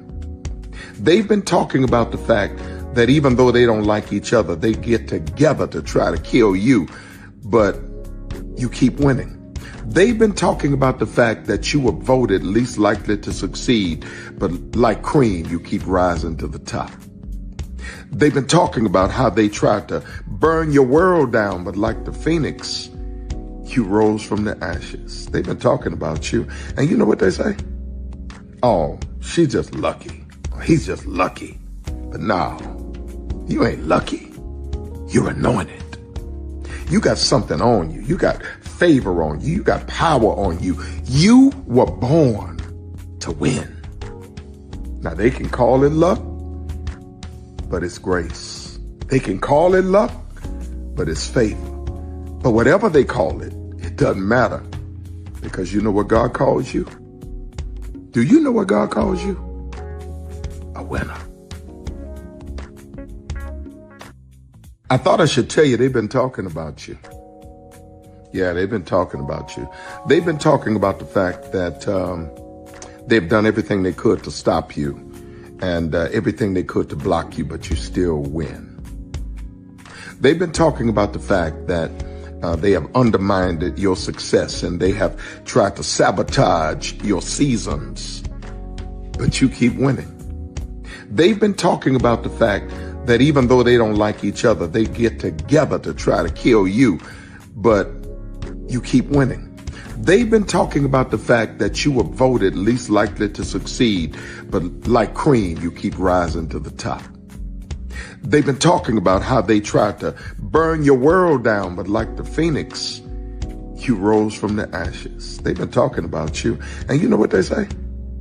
Oh, she's just lucky. He's just lucky. But no, you ain't lucky. You're anointed. You got something on you. You got favor on you. You got power on you. You were born to win. Now, they can call it luck, but it's grace. They can call it luck, but it's favor. But whatever they call it, it doesn't matter, because you know what God calls you? Do you know what God calls you? A winner. I thought I should tell you, they've been talking about you. Good evening. My name is Mark Woodbury. I'm the chairman and CEO of Universal Destinations and Experiences. Well, we're finally here. Tomorrow we begin a new chapter at Universal Orlando Resort as we open Epic Universe. We built this place for you. I want to thank you, our fans, for your love of our stories, characters, and immersive experiences that inspired this incredible place. Epic Universe represents over 8 years of meticulous planning, immense creativity, and innovation, combined with unmatched craftsmanship and operational excellence on the part of thousands of people who have brought to life the stories and characters that live beyond each of Epic's portals. But it represents so much more. Your love of Universal and the deep connections we've shared together here in Orlando over the past 30 years inspired us to dream bigger and to push the boundaries to create something extraordinary for you and for generations of fans and families to come. And tomorrow, as we open Epic Universe, I can't wait for you to experience this place for yourself. Now it's your turn to step inside, to lose yourself, and to share this place with the ones you love most. As we open this park, we hope your world becomes a little more epic. Tomorrow, Epic Universe becomes yours.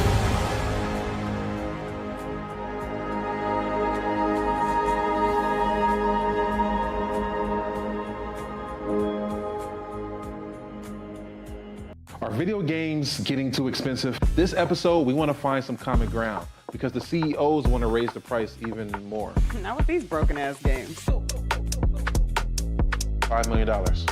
That's how much San Andreas costs to make. Is it their fault for selling or our fault for buying? Corporations claim all this stuff. Devs say otherwise. Sports gamers, cozy gamers, whatever you call the people who play Power Wash Simulator. I think it stings a little bit more because I'm spending my actual money and my mom is not. Imagine they get rid of all movie theaters and then charge you the same price to watch the same movie at home. That's like every streaming service.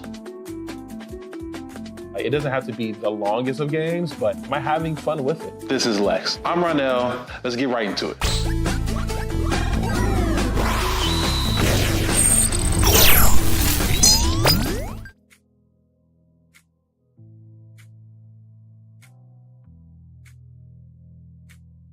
Are video games getting too expensive? This episode, we want to find some common ground. Prepare for a journey beyond imagination. beyond belief, beyond anything you've experienced before. Universal Epic Universe, a new theme park where you'll step through extraordinary portals to 5 immersive worlds. Prepare for a cosmic voyage of discovery, an isle of fire-breathing excitement, a shadowy world of monsters and mystery, new wonders in the wizarding world, and a new way to play.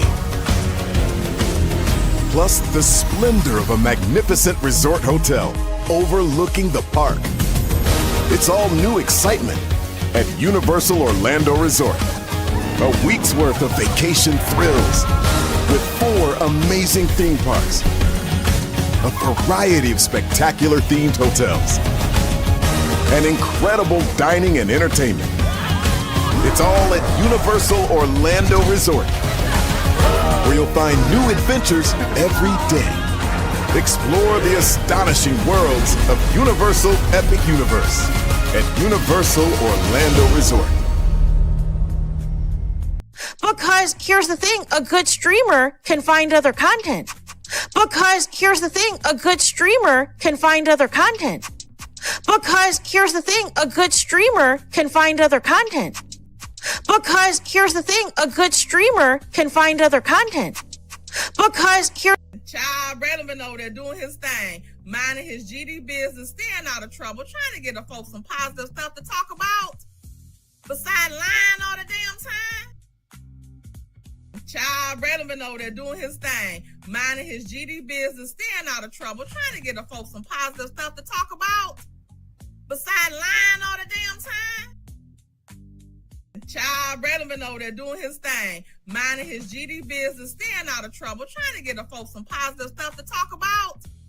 Besides lying all the damn time.